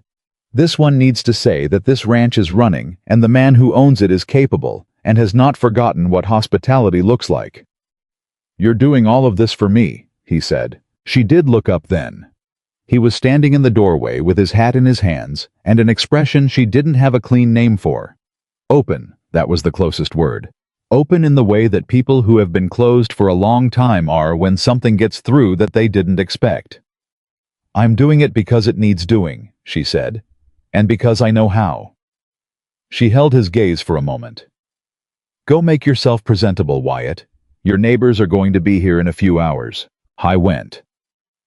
She heard him moving through the house, and then the sound of water being heated, and then the particular silence of a man making himself look like himself again after weeks of being something less. The neighbors arrived in the late afternoon as the sky went dark and cold. Tom Briggs and his wife Margaret were first. Margaret was a compact, bright-eyed woman who came through the door and went directly to Clara and took both her hands and said, "Tom told me what you've been doing out here. I want you to know that I think you're remarkable," and said it so directly and warmly that Clara had to work at not showing how much it landed. "I've just been cooking," Clara said. "That's not what Tom says," Margaret said and smiled. The others came in ones and twos, stomping frost from their boots, bringing the cold in with them and the warmth of people glad to be somewhere with company and light and the smell of food cooking. Clara watched them take in the room, the table set properly, the fire going well, the food already on the sideboard warming, and she watched their faces and she saw the thing she'd been working toward, the recalibration. The visible adjustment of expectation that happens when someone comes in prepared to be polite about a difficult situation and finds instead that there is no difficult situation to be polite about. The Holloway Ranch house was warm. The table was full. And Wyatt Holloway stood in the middle of it, thinner than he'd been before the fever, but upright and clear-eyed, shaking hands and saying the right things, and she could see the neighbors seeing him, really seeing him, Not the rumor of him, but the actual man, and she could see them revising. She stayed mostly in the kitchen through the early part of the evening. That was right. That was her place at this particular table. But she listened, and what she heard, between the sounds of people eating and talking, and the laughter that started cautiously and grew warmer as the meal went on, was the specific texture of trust being rebuilt. One conversation at a time. One shared plate at a time. People who had drifted apart from Wyatt because they hadn't known what to say to a man who seemed to be losing everything. Those people, now sitting at his table, eating food that was better than they'd expected and feeling the ease that comes from being well-fed in company, were finding their way back to him. It was Tom Briggs who brought Vale up. Tom was the kind of man who felt that the purpose of gathering was to actually say the things that needed saying. And after the meal had settled and the second pot of coffee had gone around, he set his cup down and said, "Wyatt, I'm going to say something that some people at this table might know and some might not, but I think everyone here ought to hear it." The room went quiet. "Marcus Vale has been putting it around that this ranch is effectively done," Tom said. "That the debt's going to be called and that Holloway land done," Tom said. "That the debt's going to be called and that Holloway land is going to be sold before spring. He's been saying it in Hardwick, and I expect he's been saying it further out than that." He looked at Wyatt directly. "I want to know if you're going to let him keep saying it." Wyatt looked at Tom for a moment. Then he looked at Clara, who was standing in the kitchen doorway with a dish towel in her hands. She gave him nothing from her face. This was his table, his neighbors, his story to tell. And she watched him decide. "No," Wyatt said. "I'm not." "Good," Tom said. "Because I've been waiting for you to say that for 2 years, and I'd like to know what you need." And Wyatt told them. Not everything. Not the vein, not the tunnel, not his grandfather's journal, because that was not yet secured, and until Carney arrived and the paperwork was filed, it was not something to put in a room full of people, no matter how much he trusted them. But he told them about the note, and about Vale buying it, and about the 60 days, and about the way the trouble on his ranch over the past 2 years had added up to something that didn't look like bad luck when you put it all together. He told it plainly, without drama, without self-pity. The way a man tells a true thing when he's decided the truth is more useful than pride. When he was done, the room was quiet for a moment. Then one of the Dawson brothers, the older one, a big quiet man named Carl who hadn't said much all evening, said, "I had a fence line come down last fall in a way that didn't make sense. Thought it was the weather. Maybe I need to reconsider." "The water contract that fell through for me in September," said Henderson from across the table. "I never did get a satisfying explanation for that." Tom nodded slowly. "Vale's been working all of us," he said. "Not just Wyatt. He's been picking at individual problems and letting each of us think it was our own bad luck." He looked around the table. "What he didn't count on is one of us figuring it out and calling us all together." Everyone looked at Wyatt. Wyatt looked at Clara. She looked back at him, and she did not look away, and she did not drop her eyes in the practiced deflection she'd learned to use when people's attention became uncomfortable, because this was not a moment for deflection, and she knew it. "It wasn't me who figured it out," Wyatt said. "Or not only me." Another silence, different from the first. The room adjusted again. Margaret Briggs was looking at Clara with an expression that Clara recognized. One woman looking at another, and seeing something she already suspected confirmed. Tom was looking at his hands. Henderson was looking at the table.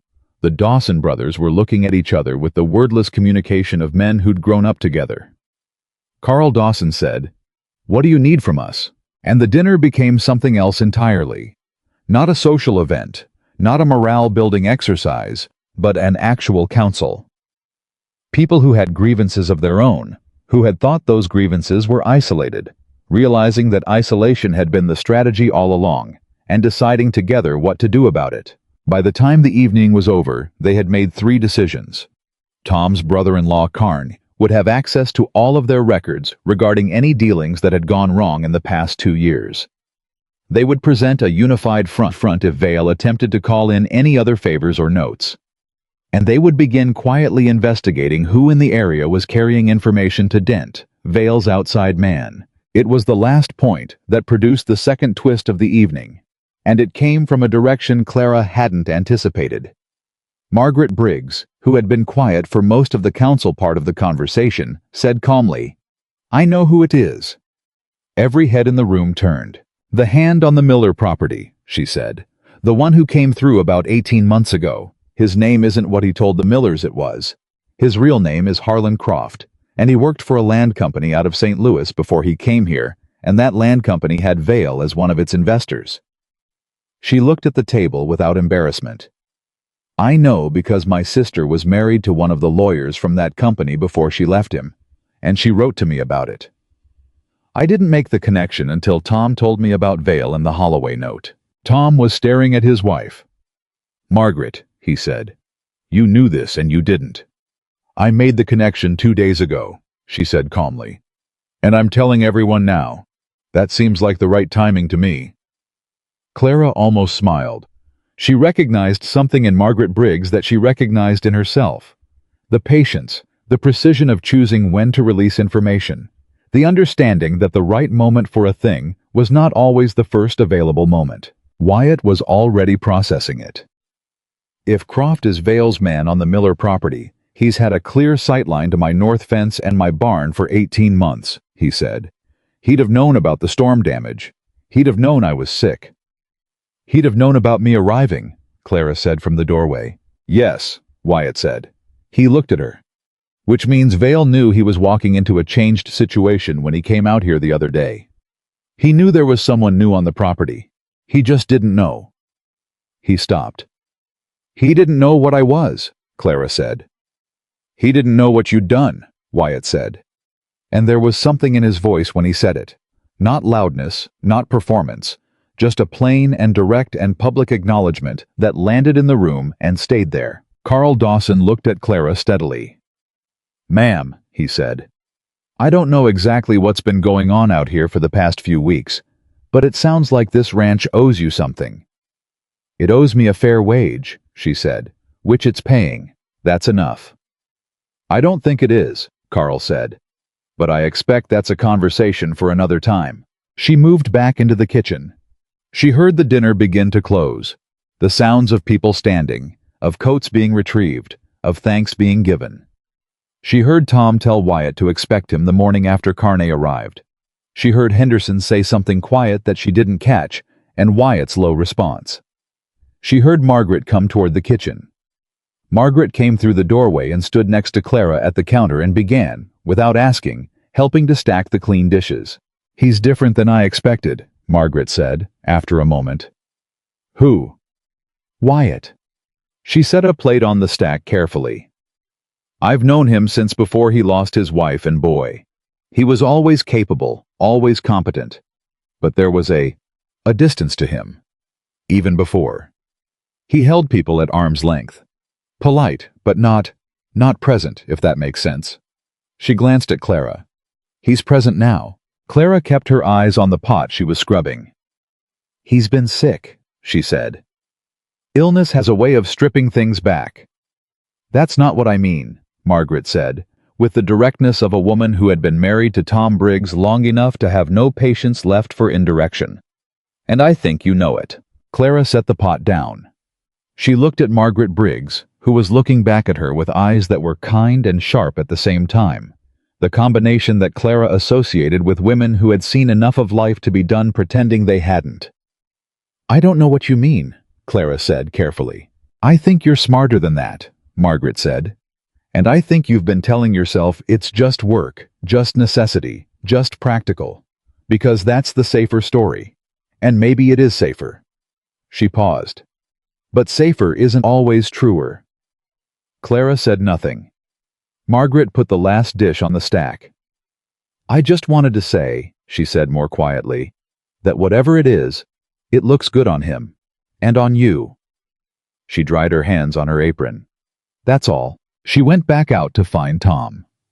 Clara stood at the counter in the kitchen with the sound of departing neighbors around her, and the fire burning down to coals, and the smell of a meal that had done what she'd needed it to do, and she stood there for a moment with Margaret's words sitting in her chest, where she'd put them without meaning to. Then the front door closed for the last time, and the house went quiet, and Wyatt came into the kitchen. He stood in the doorway in the same way he'd stood that morning, hat in his hands, but different now.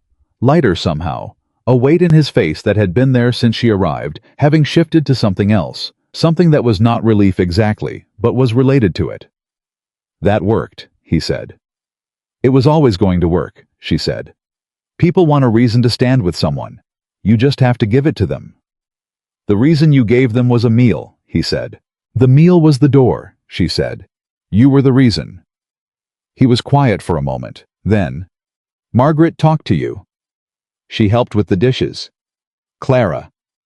He said her name the way he'd started saying it, not as an address, as something else, something that had more weight in it than names usually carried. I need to say something. She turned to face him.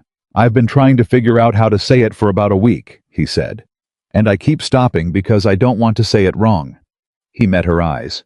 But I think waiting for the perfect time to say something right is how good things get lost. And I don't want to lose this one. She waited. I don't know what happens with Vale, he said. I don't know what Carne finds when he gets here, or how the 60 days plays out, or whether what my grandfather hid in that tunnel is worth what I think it might be. I genuinely don't know. He looked at her steadily. But I know that whatever happens with all of that, I know that I don't want to do it without you standing in that kitchen, without you at that table, without... He stopped, tried again. I know that the ranch being alive is one thing, but the thing that makes it worth keeping is standing in front of me right now, and I think I've been knowing that for longer than I've been willing to admit. Clara looked at him.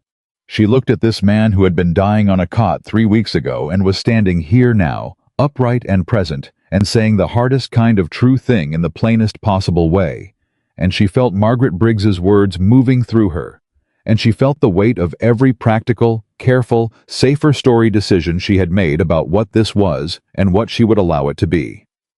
She said, Wyatt, ask me something specific. He looked at her for a moment.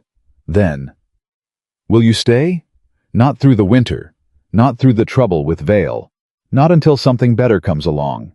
Will you stay? The kitchen was very quiet. Outside, the last of the neighbors' horses had gone. The fire was low and warm. The table they'd set together was still there with the remains of a meal that had done more than feed people. It had reminded them who they were to each other, which was what food was for at its deepest level.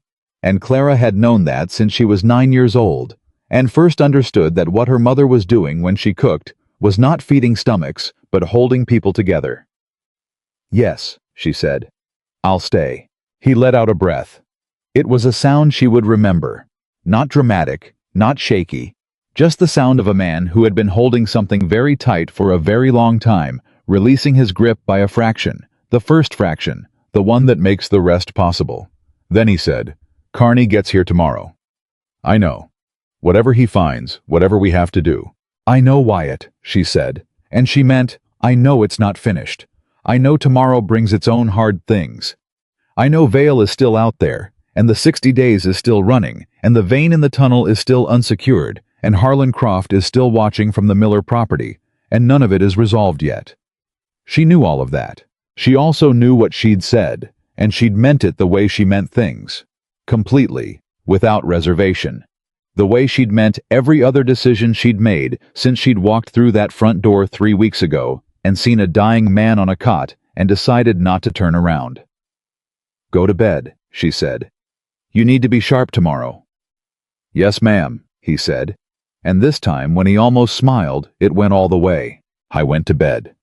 She banked the fire and finished the kitchen, and then stood for a moment in the dark and the warmth of a house that was not dying anymore, that had people coming back to it, that had something worth protecting in the ground beneath it, and something worth staying for, standing inside it. Then she went to her room, and she lay down, and she slept. Because tomorrow, Carne was arriving, and the real fight was just beginning, and she was going to need everything she had. Edward Carne arrived before noon. How was not what Clara had expected, though she'd learned to stop expecting things to look the way she imagined them. He was a small man, thin, with a neat dark beard and eyes that moved fast and catalogued everything they landed on. He wore a good coat and carried a leather satchel that looked like it had seen considerable use. and he shook Wyatt's hand with the grip of someone who understood that the grip mattered. And then he looked at Clara with a directness that was professional rather than personal, and said, "You must be the woman who held Vale at the door." "Tom talks," Wyatt said. "Tom talks to me," Carney said. "That's different. It means the right information gets to the right place." He set his satchel on the table. "I've been dealing with Marcus Vale's methods for 3 years. Not directly. He's careful enough to keep himself clean on paper. But the pattern is his. I've seen it twice before, different territories, same approach." He looked at Wyatt. "You're the first one who found out what he was doing before he completed it." "I had help," Wyatt said, and did not look at Clara when he said it, which was how she knew the not looking was deliberate. Carney did look at her. "I'd like to hear everything," he said. "Both of you. Everything from the beginning." They sat at the table, and they told him. Wyatt started with the debt note and the history of the ranch's decline, and Clara came in where her own observations were relevant. Vale's visit, Margaret Briggs's information about Croft, the pattern of timing that suggested someone had been feeding Vale information about the ranch's condition. Carney listened without interrupting, which was the mark of a man who understood that interrupting was how you missed things. When they got to the vein, Carney went very still. Not alarmed still. Professionally still, the stillness of a man adding a number to a calculation that changes the sum considerably. "Show me the journal," he said. Wyatt got it from where he'd put it, wrapped in cloth, in the chest in the back bedroom, the safest place he'd been able to think of on short notice. He unwrapped it and set it on the table, and Carney opened it carefully, with the particular care of someone who understood that documents were argument. He read for a long time. Clara and Wyatt sat across from him and did not rush him, because rushing a lawyer reading a document that might save your land was not a rational use of anyone's energy. Finally, Carney looked up. "Your grandfather documented the discovery, the location, and his decision not to file a mining claim," he said. "He also documented his intention for the claim to pass with the land deed to his heirs." He paused. "This journal, combined with the physical evidence in that tunnel and a proper geological survey, is the foundation of a strong legal argument for a mining claim filed under your name." He looked at Wyatt. "The question is whether Vale knows specifically about the vein, or whether he suspects the land has value without knowing what that value is." "Does it matter?" Wyatt asked. "It matters because it tells us how much time we actually have," Carney said. "If he knows about the vein specifically, he may have already been working toward blocking a claim from another direction, one we haven't seen yet. If he only suspects, he's operating on the same timeline as the debt note." He closed the journal carefully. "Either way, we file the mining claim today. I brought the necessary forms from Billings. I came prepared for the possibility of something like this, based on what Tom's message said about Vale's interest level." He paused. "I also brought something else." He opened the satchel and took out a second document. Not a form, but a letter, already written, with a seal at the bottom that Clara recognized as official. "This is an affidavit from a man named Robert Sears," Carney said. "Sears was the original lender who sold your debt note to Vale. He came to me 6 weeks ago, on his own, without prompting, because he'd figured out what Vale intended to do with the note and his conscience was bothering him." He set it on the table. "Sears states in this affidavit that Vale offered him a price substantially above market value for the note, and that Vale specifically inquired whether any terms of the note could be altered post-sale to shorten the repayment window." Wyatt stared at the document. He tried to change the terms. "Sears refused," Carney said. "But the fact that Vale asked tells us something important about his intentions, and Sears's willingness to document it gives us an argument that Vale's acquisition of the note was made in bad faith, that he purchased it not as a legitimate financial instrument, but as a tool to force a property transfer." He looked at them both. "That's not a guarantee. Vale's lawyer will fight it, but it changes the landscape considerably." Clara looked at the affidavit. She looked at Carney. "You came here with this already in your satchel," she said. "You were already building a case against Vale before Wyatt's wire reached you." Carney looked at her with the cataloging eyes. "Sears came to me 6 weeks ago," he said again. Which means you've been waiting for someone from this area to contact you, she said. Because you knew Vale was moving on something here, and you were waiting for the right person to walk through your door. A pause. You think fast, Carney said. I've been told that, she said. It's a compliment, he said. Then to Wyatt. She's right. I've been building this file for 6 weeks. Your wire was the piece I needed. Confirmation of which property and what specifically Vale was after. He began laying documents out on the table in an order that had obvious meaning to him. Here is what we're going to do, and the sequence matters, so I need you both to listen carefully. He walked them through it with the efficiency of a man who had thought it through multiple times on the road from Billings and was not going to waste words. They would file the mining claim that afternoon. He would ride to the county seat himself today and have it registered before close of business. He would file a companion document challenging the good faith basis of Vale's acquisition of the debt note, citing the Sears affidavit.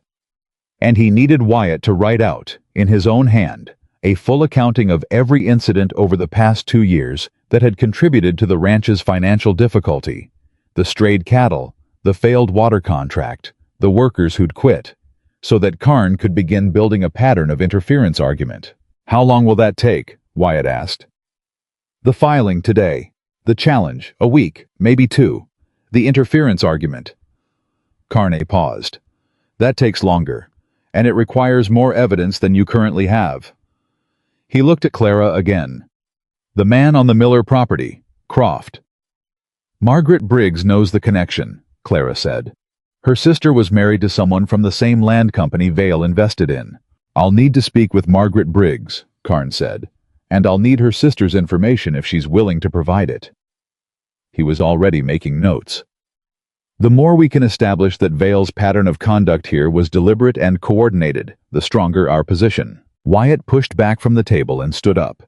He went to the small desk in the corner of the room where he kept what papers he had, and he found a pen and a blank page, and he sat down and began writing.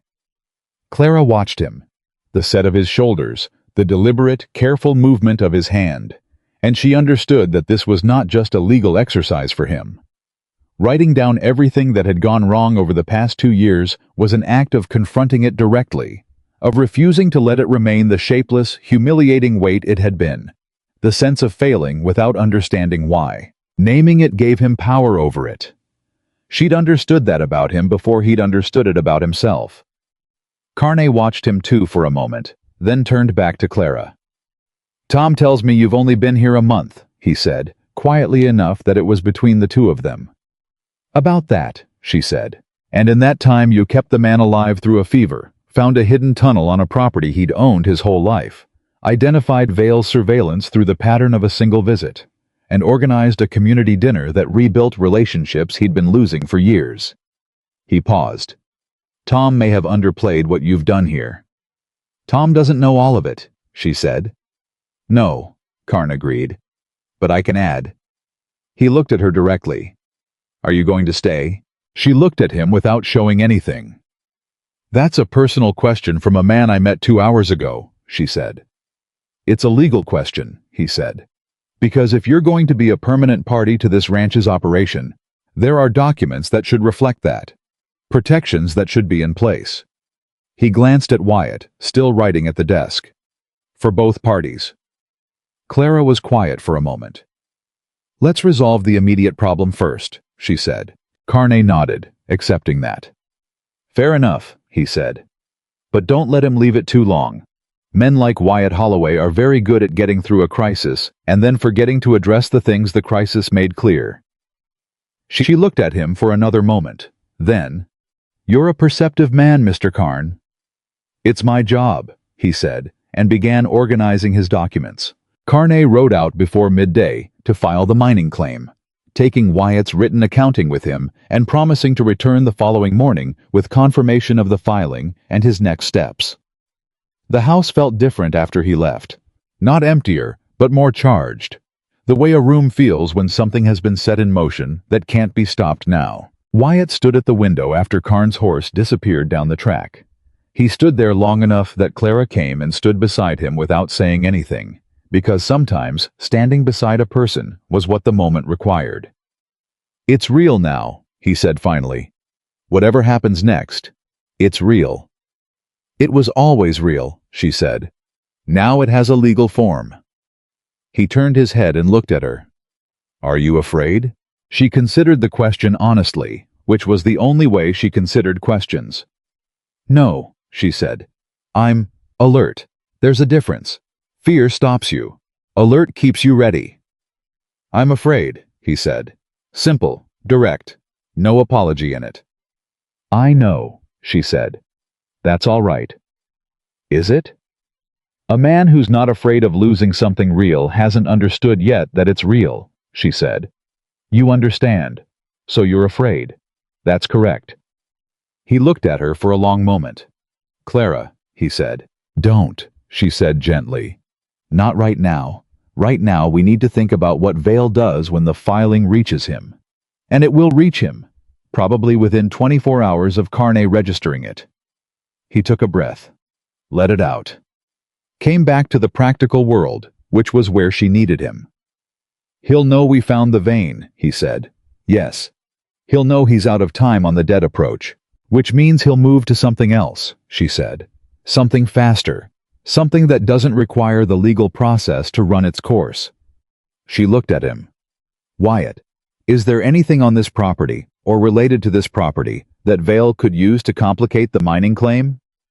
Anything in your grandfather's history, the original homestead filing, any disputes over boundaries or water rights that were never fully settled? He thought. She watched him think, watched him go through 20 years of accumulated knowledge about a piece of land he'd grown up on, looking for the weak point, the way she'd been trained to look for the weak point in any situation. Then his face changed. Not dramatically. A small change, a tightening, the kind that happens when a thought arrives that isn't welcome. What? She said. The north boundary, he said slowly. When my father refiled the land claim after my grandfather died, there was a surveying dispute with the property to the north. It was resolved, but... He stopped. The man who owned the property to the north at the time sold it 15 years ago. I never paid attention to who bought it. Because it didn't matter then, she said. Because it didn't matter then, he agreed. His voice had gone flat. Clara, go get Carney back, she said. Now, before he gets too far. He was already moving. He went through the door at speed, and she heard him saddle the horse in less time than she would have thought possible, and then the sound of hard hooves on frozen ground going fast, and then nothing. She stood in the kitchen and thought about the north boundary and the unsettled surveying dispute and the property that had changed hands 15 years ago. And she thought about a man who bought parcels that looked marginal and turned them to profit by means that were never quite illegal but never quite clean. And she thought about a man who had come to Montana 8 years ago with money from back east. 15 years ago, 8 years ago. The math did not panic her. The math gave her something to work with. She went to the desk where Wyatt kept his papers, and she began going through them, carefully, methodically, looking for anything related to the north boundary dispute. It took her 20 minutes to find what she was looking for. A thin folder, pushed to the back of the lower drawer. The kind of folder that gets shoved to the back because the matter inside it seems closed. She opened it. The surveying dispute had been resolved in her father's. In Wyatt's father's favor, she corrected herself, keeping her thoughts precise. But the resolution had included a small compromise. A strip of land along the north boundary, maybe 30 feet wide and running the full length of the property, had been ceded to a shared use designation. Neither party owned it exclusively. Either could use it. Neither could build on it or file an exclusive claim on it. It was a nothing strip. 30 feet of shared ground that had probably not mattered to anyone in 15 years. But if Vale owned the property to the north, and if the vein in the tunnel extended far enough under the ground, and if the geological angle of that vein carried it north, she stopped that thought and started it again more carefully. She didn't know the angle of the vein. She didn't know how far it extended. Neither did Wyatt. Neither did Vale, almost certainly. Because if Vale had known the vein extended north, he would have moved from that direction first, not through the debt note. But Vale was about to know that a mining claim had been filed. And Vale had a lawyer. And Vale's lawyer was going to look at everything. The claim, the property description, the boundaries. And the north boundary was the first place a smart lawyer would look for a weakness. She was still sitting with the folder open when she heard the horses coming back. Both of them. Wyatt had caught Carney before he'd gotten a mile out. They came through this door together, and she was already at the table with the folder open, and she said, without preamble, "The north boundary. Shared use strip. Who owns the property directly north of this ranch?" Carney stopped moving. She looked at him. His face had done something. A small, tight thing that was the professional version of what Wyatt's face had done at the window. "You already know," she said. "I suspected," he said. "When Wyatt caught me and told me about the boundary dispute, yes." He came to the table and sat down. The property to the north was purchased 11 years ago by a land-holding company incorporated in St. Louis. The company's primary investor is Marcus Vail. The room was very quiet. Wyatt had stopped just inside the door. He hadn't moved. She could see him processing it. Not just the fact of it, but the scope of it. Vail hadn't just been applying pressure from outside. He'd been positioned on the border of this land for 11 years. 11 years of watching, waiting, building toward the right moment. "He planned this from the beginning," Wyatt said. His voice was very quiet. "He planned it from before you were in trouble," Carney said. "He positioned himself next to your land before the trouble started, which means either he knew about the vein before your grandfather died, or he suspected it for reasons we don't yet understand. And he's been waiting 11 years for the right moment to acquire the whole property." "My grandfather died 14 years ago," Wyatt said. 11 years ago, Vail bought the north property," Carn said. 3 years after your grandfather died, before your troubles started in earnest." He paused. "Someone told him. Someone who knew about the vein, or who saw the journal, or who was told about it by your grandfather before he died." Clara looked at the journal, still on the table where Carney had left it. "He wrote that he told no one," she said. "But he intended to tell Wyatt's father." "And Wyatt's father is dead," Carn said. "But he might have told someone else first," Clara said. "Before he told Wyatt's father. Someone he trusted." She looked at Wyatt. "Did your grandfather have close friends? People outside the family who he confided in?" Wyatt was very still. Something was happening in his face. The slow, difficult movement of a memory surfacing that had been below the waterline for years. "There was a man," he said. "When I was a boy. He used to come around every few months. He and my grandfather would sit on the porch and talk for hours. He was a surveyor.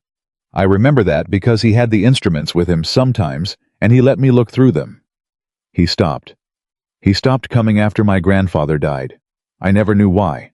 I was young enough that I didn't think to ask." "A surveyor," Carney said. "A surveyor who was a close friend of your grandfather's, who stopped coming after his death," Clara said. "Who would have had the professional knowledge to understand what a vein like the one in that tunnel was worth?" She paused.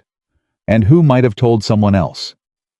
"Or sold what he knew," Carney said, and his voice was quiet and flat, with the flatness of a man who has seen people do this and is not surprised by it. Wyatt put his hand on the back of the nearest chair.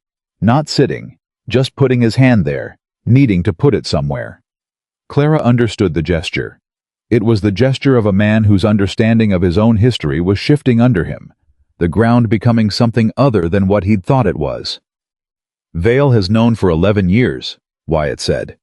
"He's been next to my land for 11 years, and I didn't—" He stopped. "You couldn't have known," she said. "I should have paid attention to who owned that property." "Most people don't," Carney said. "That's what Vail counts on." He opened his satchel again and began pulling out additional papers. "Here is the good news, and I need you to hear it clearly. The shared use strip does not extend underground. Surface rights and subsurface rights are governed differently under Montana territory law. The shared use designation applies to the surface strip only." He set a document on the table. "The vein, as you've described it, runs under the main body of the property and accesses from within your land. Vail has no subsurface claim from the north property." "But his lawyer will argue it," Clara said. "His lawyer will argue everything," Carney agreed. "That's what lawyers do.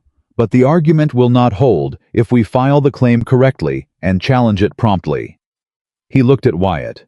Which we are going to do. Today, as planned. He began putting documents back in order. What changes with this information is that we also need to find out what Vale knows about the vein's extent. If he has a geological survey of his own, if he's had the subsurface of his north property assessed, he knows more than we do about what we're working with. How do we find that out? Wyatt asked. Very carefully, Carney said, and through channels Vale doesn't know we have. He looked at Clara.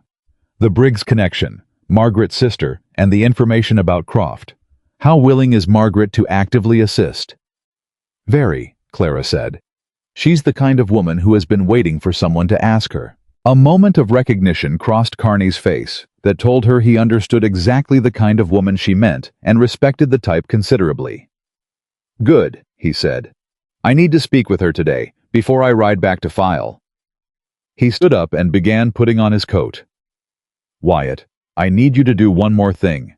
I need you to go to that tunnel today, now, before the light is gone, and measure the vein as precisely as you can. Length, width, the direction it runs. Rough estimates are fine.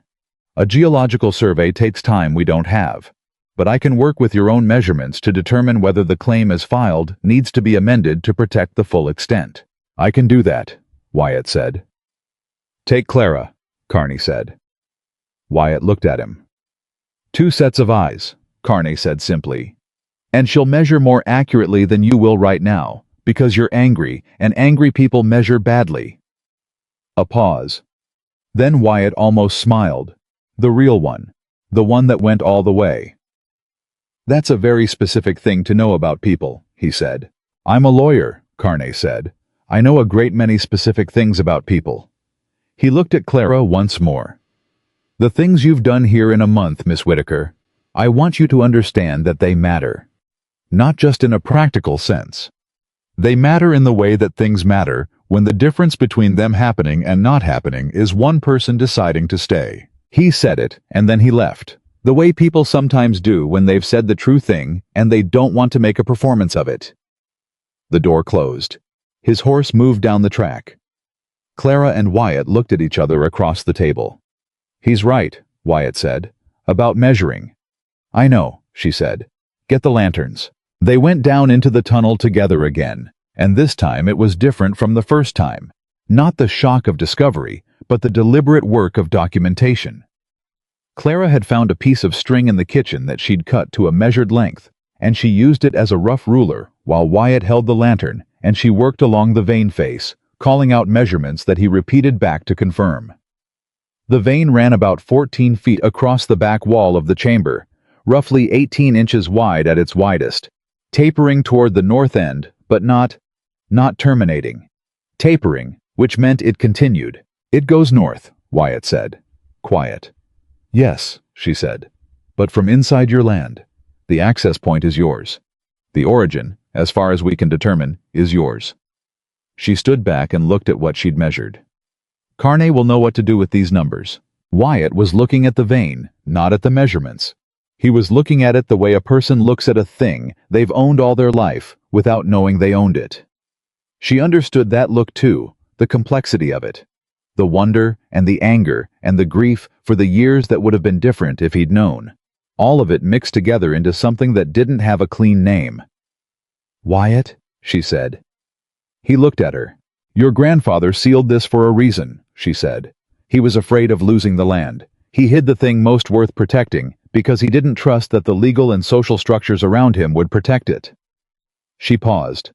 He was probably right to be afraid. It was a different time. She met his eyes. But you're not him.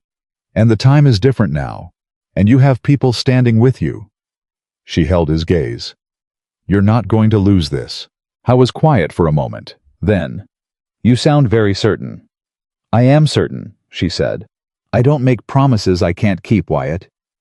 He looked at her in the lantern light, and what was in his face was the thing she'd been seeing grow there since the night of the fever, when she'd helped him sit up and eat from a bowl, and he'd said thank you into the dark. It was larger now, more settled, less frightened of itself. He said, I believe you. They came back up from the tunnel into the cold afternoon. Wyatt went to Tom Briggs's to send Carnes measurements ahead by wire, and Clara went back to the kitchen because dinner needed to happen, regardless of mining claims and boundary disputes and men who had been planning from a distance for 11 years. She was halfway through the preparations when she heard it. Not hoofbeats this time. A knock at the door. A specific kind of knock. Not Wyatt's, not a neighbor's, not Carney's. She had learned, in the past few weeks, to read knocks the way she read faces. She wiped her hands and went to the door. It was a young man she'd never seen before. Maybe 20 years old, with a ranch hand's build and a face that was trying very hard to look neutral and not quite succeeding. He was holding a folded paper. "Miss Whitaker?" he said. "Yes," she said, and did not open the door wider. "I was asked to deliver this." He held out the paper.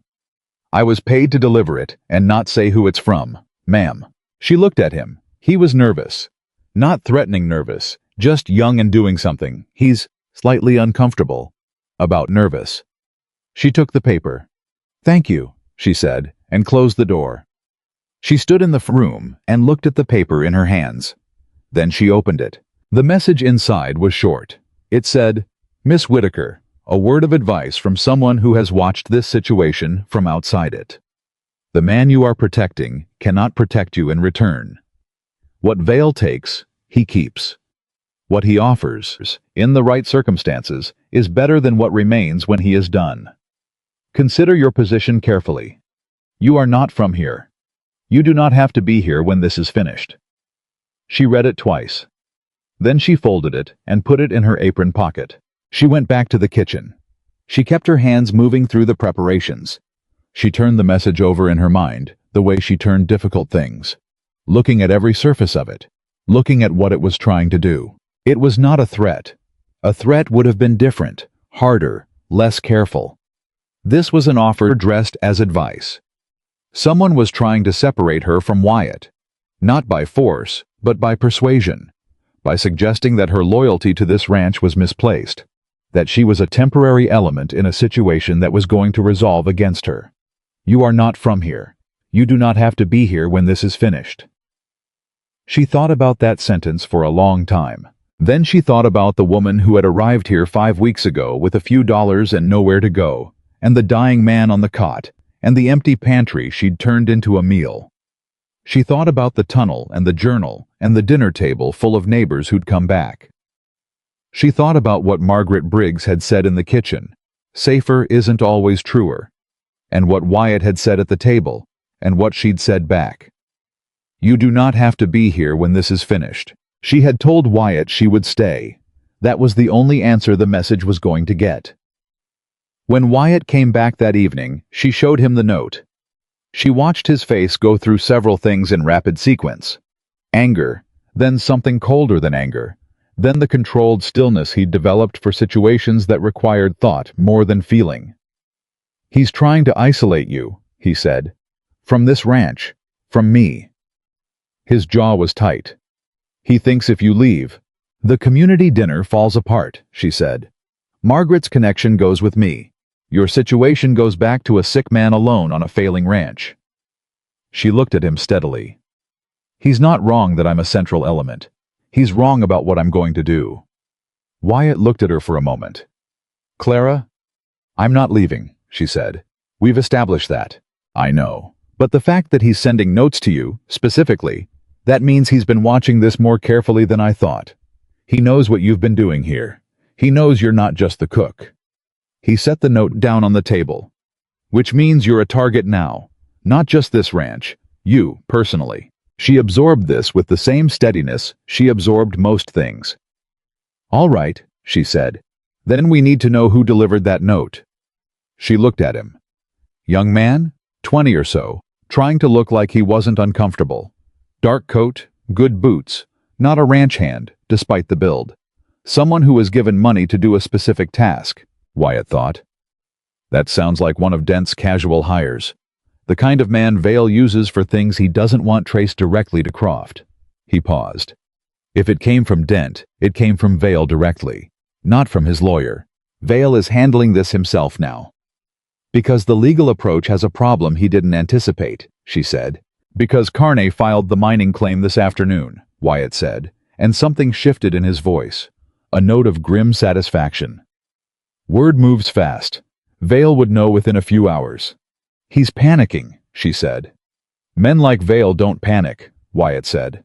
Every man panics when the plan he's been running for 11 years suddenly has a hole in it, she said. He just panics tidily. She paused. Which makes him more dangerous, not less.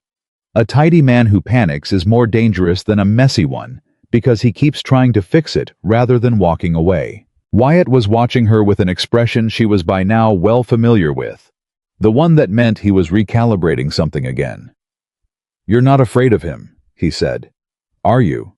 Not even a little. I told you, she said. I'm alert, not afraid. Most people would be afraid. I'm not most people, she said. Not with pride, just as a fact. She said it the way she said most true things, plainly, without decoration, and then moved on. We need to tell Carney about the note, tomorrow morning. And we need to tell Tom, because if Vale is moving to personal pressure, he might do the same with other people who have been supporting us. Margaret, Wyatt said. Possibly, or Carl Dawson. He spoke up clearly at the dinner. Or Tom himself. She straightened this note on the table. He's going to pull the threads he thinks he can pull. We need to make sure none of them come loose. Wyatt looked at the note for a moment. Then he looked at her. Clara, he said.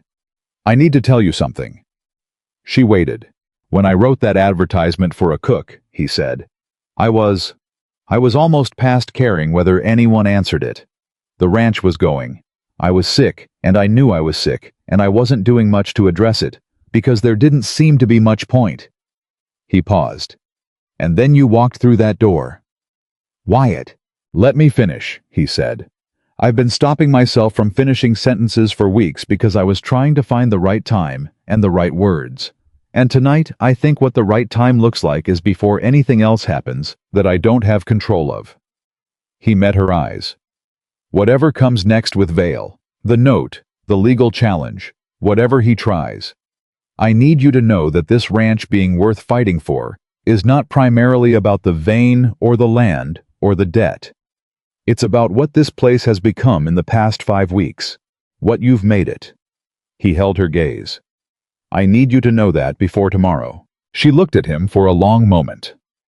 This man who had been dying on a cot and was standing here now, square-shouldered, clear-eyed, saying the hard true thing with the precision of someone who had learned to wait for the right moment and had decided this was it. I know, she said, quietly. You know? I've known for a while, she said. I've just been being careful about it. Why careful? She thought about how to answer that honestly. Because I came here with nothing, she said. And when you have nothing and something good starts to happen, you're careful with it. You don't rush it. You hold it steady, and you let it take its full shape before you say what it is. She paused. I'm still being careful, but I hear what you're saying, and I want you to know I'm not going anywhere. He exhaled. That same sound she'd heard before, the release of something long held. Then he said, after this is done, after Carney has what he needs, and Vale's been answered, I want to talk about what comes next, for the ranch, he paused, for both of us. Yes, she said. We'll talk. That's enough for now, he said, and he meant it. Not as a diminishment, but as a man who understood that some things needed to be grown into rather than rushed, and who was willing to do the growing. She nodded. She turned back to the stove, because dinner was almost ready, and they both needed to eat and keep their strength for what tomorrow would bring. And tomorrow, as it turned out, brought Carney at 7 in the morning, with his coat barely buttoned, and news on his face that she read before he opened his mouth. He sat down at the table without taking the coat off. The mining claim is filed and registered, he said. Confirmed last night by wire from the county seat. He paused. Vale's lawyer filed a counterclaim this morning, first thing. Before the courthouse opened, he was waiting on the steps. Wyatt sat down slowly. A counterclaim on what basis? The north boundary, Carney said. As we anticipated, He's arguing that the shared use strip creates an ambiguity in the land description that invalidates the claim boundary. He set his hands flat on the table. He also filed a secondary argument that I did not anticipate.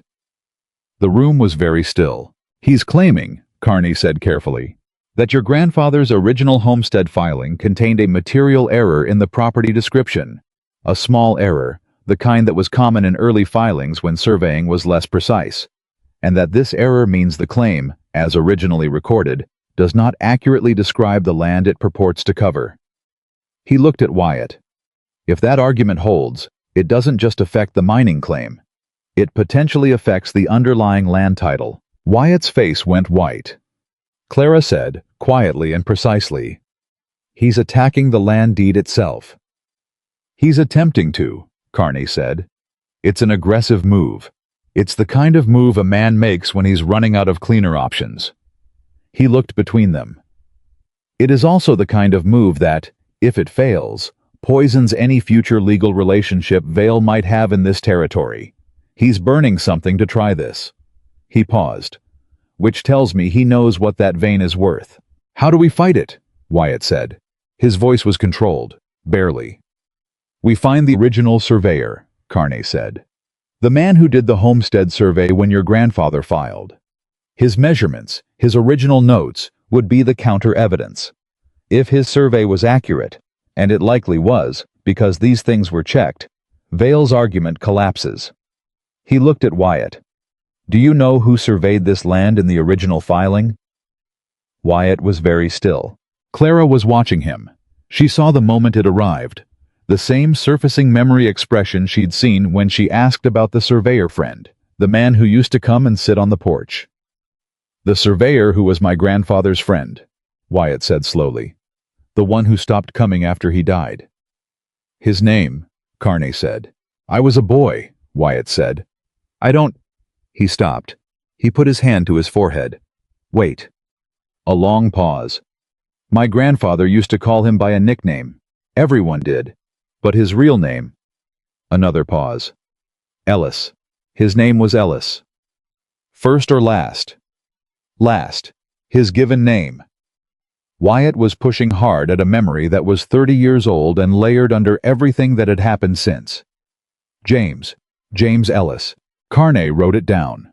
His pen moved fast. "If James Ellis surveyed this land, and if he's still alive, and if he can be found—" "He told Vale," Clara said. Both men looked at her. "Ellis told Vale about the vein," she said. "He was the only person outside the family who knew, and he's the reason Vale bought the North property 11 years ago. He gave Vale the information, and then he stopped coming to this ranch because he couldn't face what he'd done." She looked at Carney. "If he's still alive, he knows he betrayed a friend. Men who carry that kind of thing, they usually want to put it down eventually." Carney was looking at her with the same expression he'd worn the day before, the cataloging, assessing look of a man recalibrating upward. "If Ellis is alive and is willing to testify about both the survey accuracy and his relationship with your grandfather," he said slowly, "we don't just defeat Vale's counterclaim. We establish the full picture, the original documentation, the honest survey, and the chain of information that led Vale to this land." He paused. "That's not just a legal defense, that's a case." "Find Ellis," Clara said. "I'm going to need resources for that," Carney said. "Time and people to search records." "Tom Briggs," Wyatt said. "Tom knows everyone and has connections in 3 counties." "Get him here," Carney said. Wyatt stood up. He looked at Clara once, the look of a man who is about to go do something hard and is taking one moment to make sure the person he's leaving behind is solid ground. She gave him a small nod. He went. Carney looked at his notes. Clara looked at Carney. "This is going to work," she said. "Not a question." He looked up. "It has a real chance," he said, "which is more than it had 6 weeks ago, and considerably more than it had 5 weeks ago before you walked through that door." He paused. "I mean that." "I know you do," she said. She got up and put this coffee on, because Tom Briggs was coming, and Carney needed to keep thinking, and Wyatt was going to need something warm when he got back. and the work of keeping people fed and able to function was the work that made all the other work possible. She knew that to her bones. She had always known it. She put the pot on the fire and held it at the right temperature and waited for the men to come back so the real thing could begin. James Ellis was found in a boarding house in Bozeman, 71 years old and in poor health, living on what little remained of a surveyor's savings and the particular quiet of a man who has spent years trying not to think about something he cannot stop thinking about. Tom Briggs found him through a chain of connections that moved through 3 counties in 4 days. A clerk who remembered a name, a retired land officer who knew the man's reputation, a neighbor in Bozeman who confirmed the boarding house. Carney sent a letter ahead, carefully worded, saying only that there was a legal matter related to the Holloway Homestead Survey that required Ellis's knowledge, and that his testimony would be received with full confidentiality and without prejudice. Ellis arrived at the ranch on a Wednesday morning, riding in a hired wagon, because he could no longer manage a horse.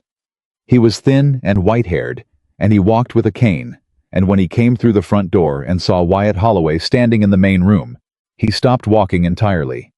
He stood there for a long moment. Then he said, "You look like your grandfather." "So I've been told," Wyatt said. His voice was controlled. Clara, standing at the kitchen doorway, could see what the control was costing him. Ellis looked at the room. He looked at the fire, the set table, the signs of a house that was alive and running. Something moved through his face that was old and complicated and heavy with years. "I expect you know," Ellis said. "I know enough," Wyatt said. "Sit down, Mr. Ellis. Clara's made coffee." It was the right thing to say. Not an accusation, not a confrontation. An invitation to sit at a table. Clara had told Wyatt the night before that this was how it needed to go, because a man who had been carrying guilt for 11 years needed to be received rather than attacked, and a man who needed to testify needed to feel safe enough to speak. Wyatt had listened. He always listened when she said the thing plainly. Ellis sat. Clara poured the coffee and set out the bread she'd made that morning, and then she took the chair at the corner of the table. Not intrusive, not absent. And Carney took the chair across from Ellis and folded his hands and waited. Ellis drank the coffee. He looked at the bread and didn't take any. Then he said, "Your grandfather was the best man I ever knew. I want you to understand that. Whatever I tell you, I need you to know that first." "All right," Wyatt said. "He told me about the vein the second year after he filed," Ellis said. "He'd found it himself, gone back into the ground after the homestead was established, just looking, the way men do when they own new land. He trusted me because I was his friend, and because I was a surveyor, and he wanted to know if what he'd found was what he thought it was." The old man's hands moved around the coffee cup. "It was. I told him it was, and I told him what it might be worth, and I told him how to think about protecting it." He paused. "He took my advice. He sealed it and kept it out of the filings. He was afraid of claim jumpers, afraid of the big money men from back east, afraid of exactly what eventually happened." His voice dropped. He was not wrong to be afraid. The room was very quiet. "How did Vale find out?" Carney asked. Ellis was quiet for the long moment. His jaw worked. "I had debts," he said finally. "This was 11 years ago. I had debts I couldn't pay, and a man came to me who said he represented an investment group interested in land surveys in the territory. He paid me well for information about promising parcels." He stopped. "I told myself it was general information, that I was telling him about the territory broadly, not about any specific claim." The old hands tightened around the cup. "But when he asked specifically about the Holloway land, He stopped again. "You told him," Wyatt said. "I told him," Ellis said. "God forgive me, I told him." He looked at Wyatt with the eyes of a man who has rehearsed a confession so many times it has worn grooves in him. "Your grandfather was already dead. I told myself it was past mattering. I told myself the information would lead to something clean, a fair offer, a legitimate sale." He shook his head. "I knew better. I knew the kind of man Vale was by then, and I told myself anyway." The silence after that was the particular silence of true things that cannot be unsaid. Then Wyatt said, "Mr. Ellis, I need to ask you something, and I need you to answer it honestly." "Yes," Ellis said. "Whatever you need." "The original survey of this land, my grandfather's homestead filing, was it accurate?" Ellis straightened. It was a small straightening, but it had the quality of a man coming back to something he knows with certainty in the middle of everything he knows with shame. "It was exact," he said. "I surveyed this land myself, and I did it right. The filing is accurate to within 6 inches on every boundary." He looked at Carney. "Vale's lawyer is lying. Whatever error he claims to have found, it doesn't exist. I staked those boundaries myself, and I have the original field notes to prove it." Carney leaned forward. "You have the original field notes?" "I kept everything," Ellis said. "Every survey I ever did, documented and stored. It's how I worked. I didn't know for years that Vale's lawyer would try to use the filing against the family, but it doesn't matter. The notes are there, and they will show exactly what I found and what I filed, and there is no error." Carney sat back. And on his face, carefully professional as it always was, Clara could see the specific expression of a man who has just watched the last piece of a difficult case lock into place. Within the week, Carney presented Ellis's field notes to the territorial court, alongside Ellis's sworn testimony. The surveyor was 71 years old and ill, and he sat in a chair rather than standing, and his voice shook slightly with age, but his testimony was exact and methodical and unimpeachable. The testimony of a man who knew his craft and had documented everything and was finally, after 11 years, telling the whole truth about what he knew and why. Vale's lawyer attacked him. He questioned his memory, his health, his motives. He suggested that Ellis had falsified records. He was thorough and aggressive and professionally skilled. Ellis answered every question with the same precision he'd brought to his surveys. He did not waver. He did not embellish. He stated facts and pointed to documentation, and when the lawyer tried to suggest personal motivation, Ellis looked at him steadily and said, "My motivation is that I wronged a friend 11 years ago, and I have had to live with that. This is what I can do about it. I intend to do it correctly." Vale's counterclaim was dismissed. The mining claim stood. 3 days after the ruling, Clara was in the kitchen when she heard Wyatt come through the front door faster than his usual pace. She set down what she was holding and turned. He was standing in the doorway between the front room and the kitchen, and he was holding a document, and his face had the expression she had seen on it in the tunnel, in the lamplight, when he'd read his grandfather's journal. Open, shaken loose from its careful control. More of himself showing than he usually let show. "It's done," he said. She looked at him. "Carney filed the final papers this morning. Vale's withdrawn the debt call. The bad faith argument with the Sears affidavit held. And once the counterclaim failed, he didn't have the ground to stand on anymore. He's pulled out." He set the document on the counter. "It's done, Clara. The ranch is clear." She looked at the document. Then she looked at him. "Sit down," she said. "I don't need to sit down," he said, the way he always said it when he was feeling something large and didn't know what to do with it standing up. "Wyatt," she said. He sat down. She poured the coffee and set it in front of him and sat across from him, and they looked at each other for a moment across the table that had held so many hard conversations, and one good dinner, and all the plans and counterplans and quiet evening meals that had accumulated over these weeks into something that felt, entirely without her having planned it, like the texture of a life. "You should know," he said, "that Carney filed something else yesterday." She raised an eyebrow. "He filed the mining claim in both our names," Wyatt said. "I asked him to. Before the ruling, before we knew how it was going to land. I asked him to list you as a co-claimant." He held her eyes. "I didn't ask your permission first, and I should have. But I knew if I asked you'd tell me it wasn't necessary, and I knew you'd be wrong." She looked at him for a long moment. "You did that before the ruling," she said. "Before you knew if there was anything to claim." "Yes," he said. "Why?" "Because what's in that ground exists because you asked the right question," he said. "Because none of this, the filing, the case, Ellis, any of it, happens without you. And because—" He stopped, started again with the precision she'd come to know as his most honest register. "Because I wanted there to be a document somewhere with your name on it next to mine before I asked you the next thing." She was very still. "I told you we'd talk," he said. "After this was done. I said we'd talk about what comes next." He set his coffee cup down and looked at her with the clear, direct steadiness that was the best thing about him. "I'm ready to talk." "Go ahead," she said. "This ranch needs work," he said. "Years of work. The vein needs to be properly surveyed, and a mining operation needs to be set up. Not big, not rushed, but right. The cattle operation needs to be rebuilt. The north fence needs to be properly done. The kitchen." He paused. "The kitchen has already been done. By you.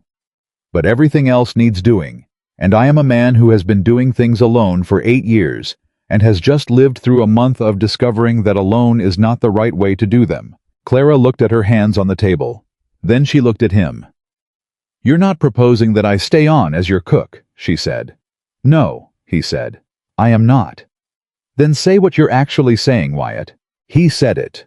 He said it plainly and directly, in the way he said things when he'd finished being careful about them and decided the words mattered less than the meaning.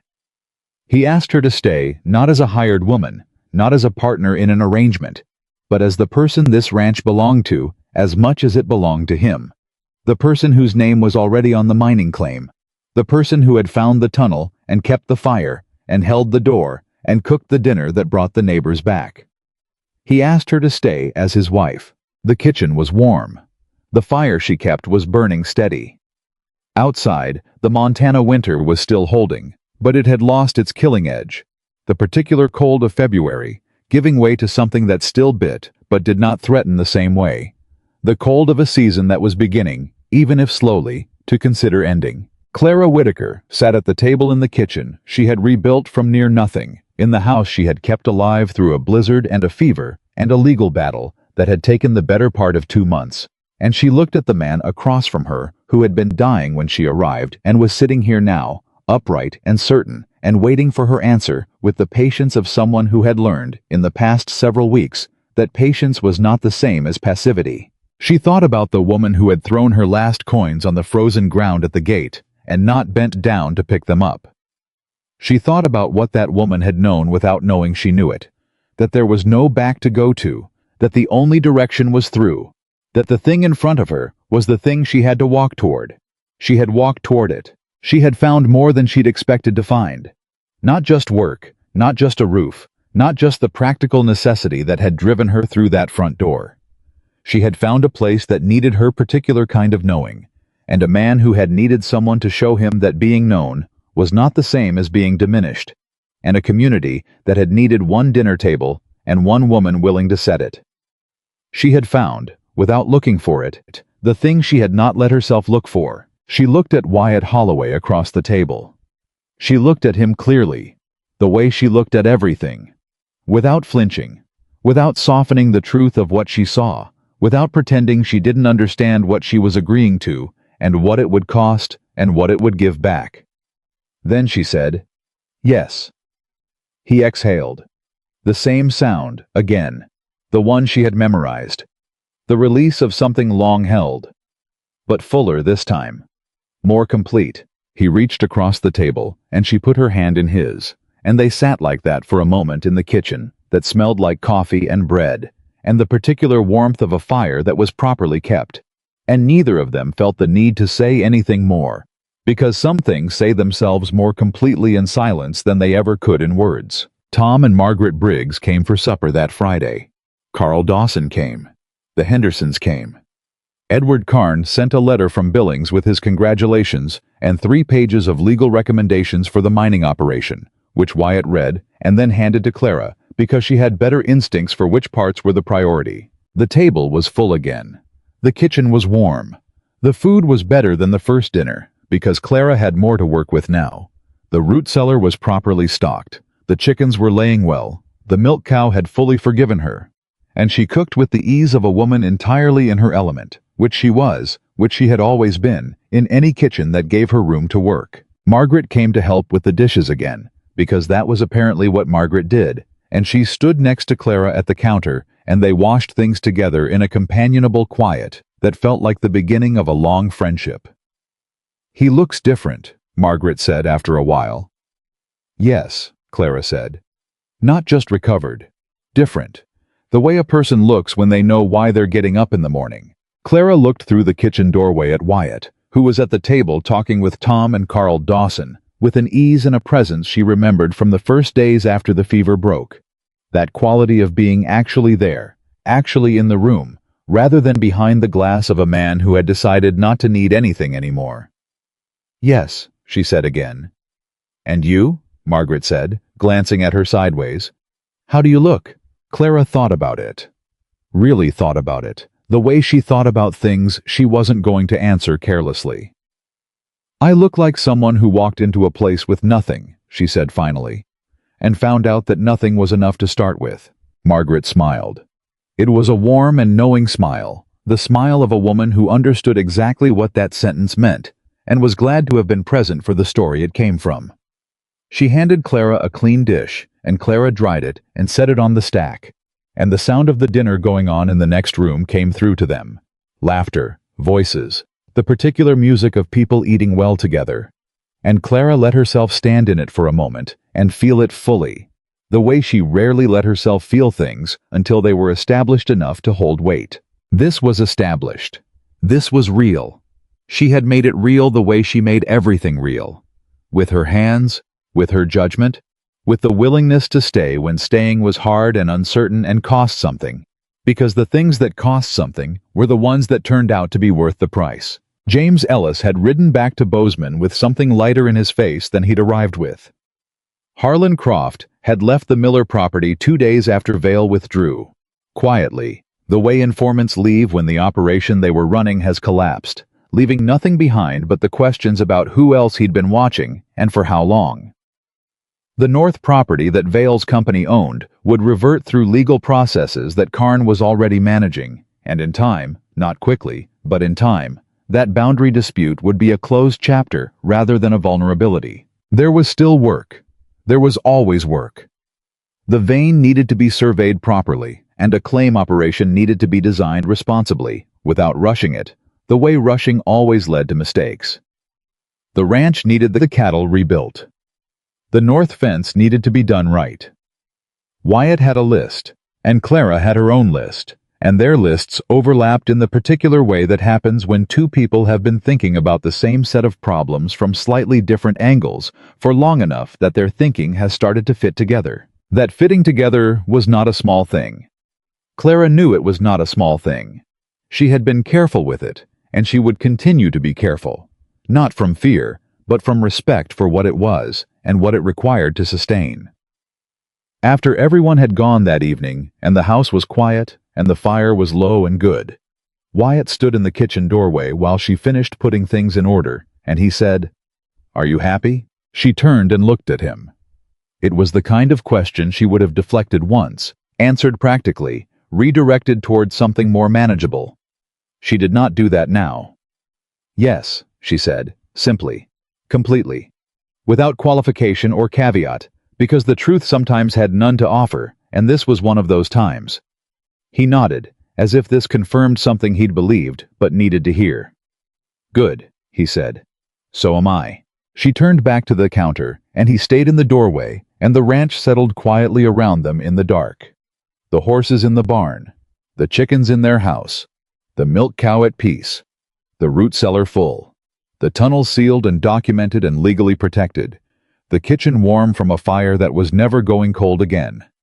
And Clara Whitaker, who had arrived at this gate with nothing and walked through it anyway, stood in the home she had built from an empty pantry and a dying man's last chance, and understood with the full clarity of a woman who did not lie to herself about important things that she had not just saved a ranch. She had found the place where she belonged, and she had stayed, and that, all of it,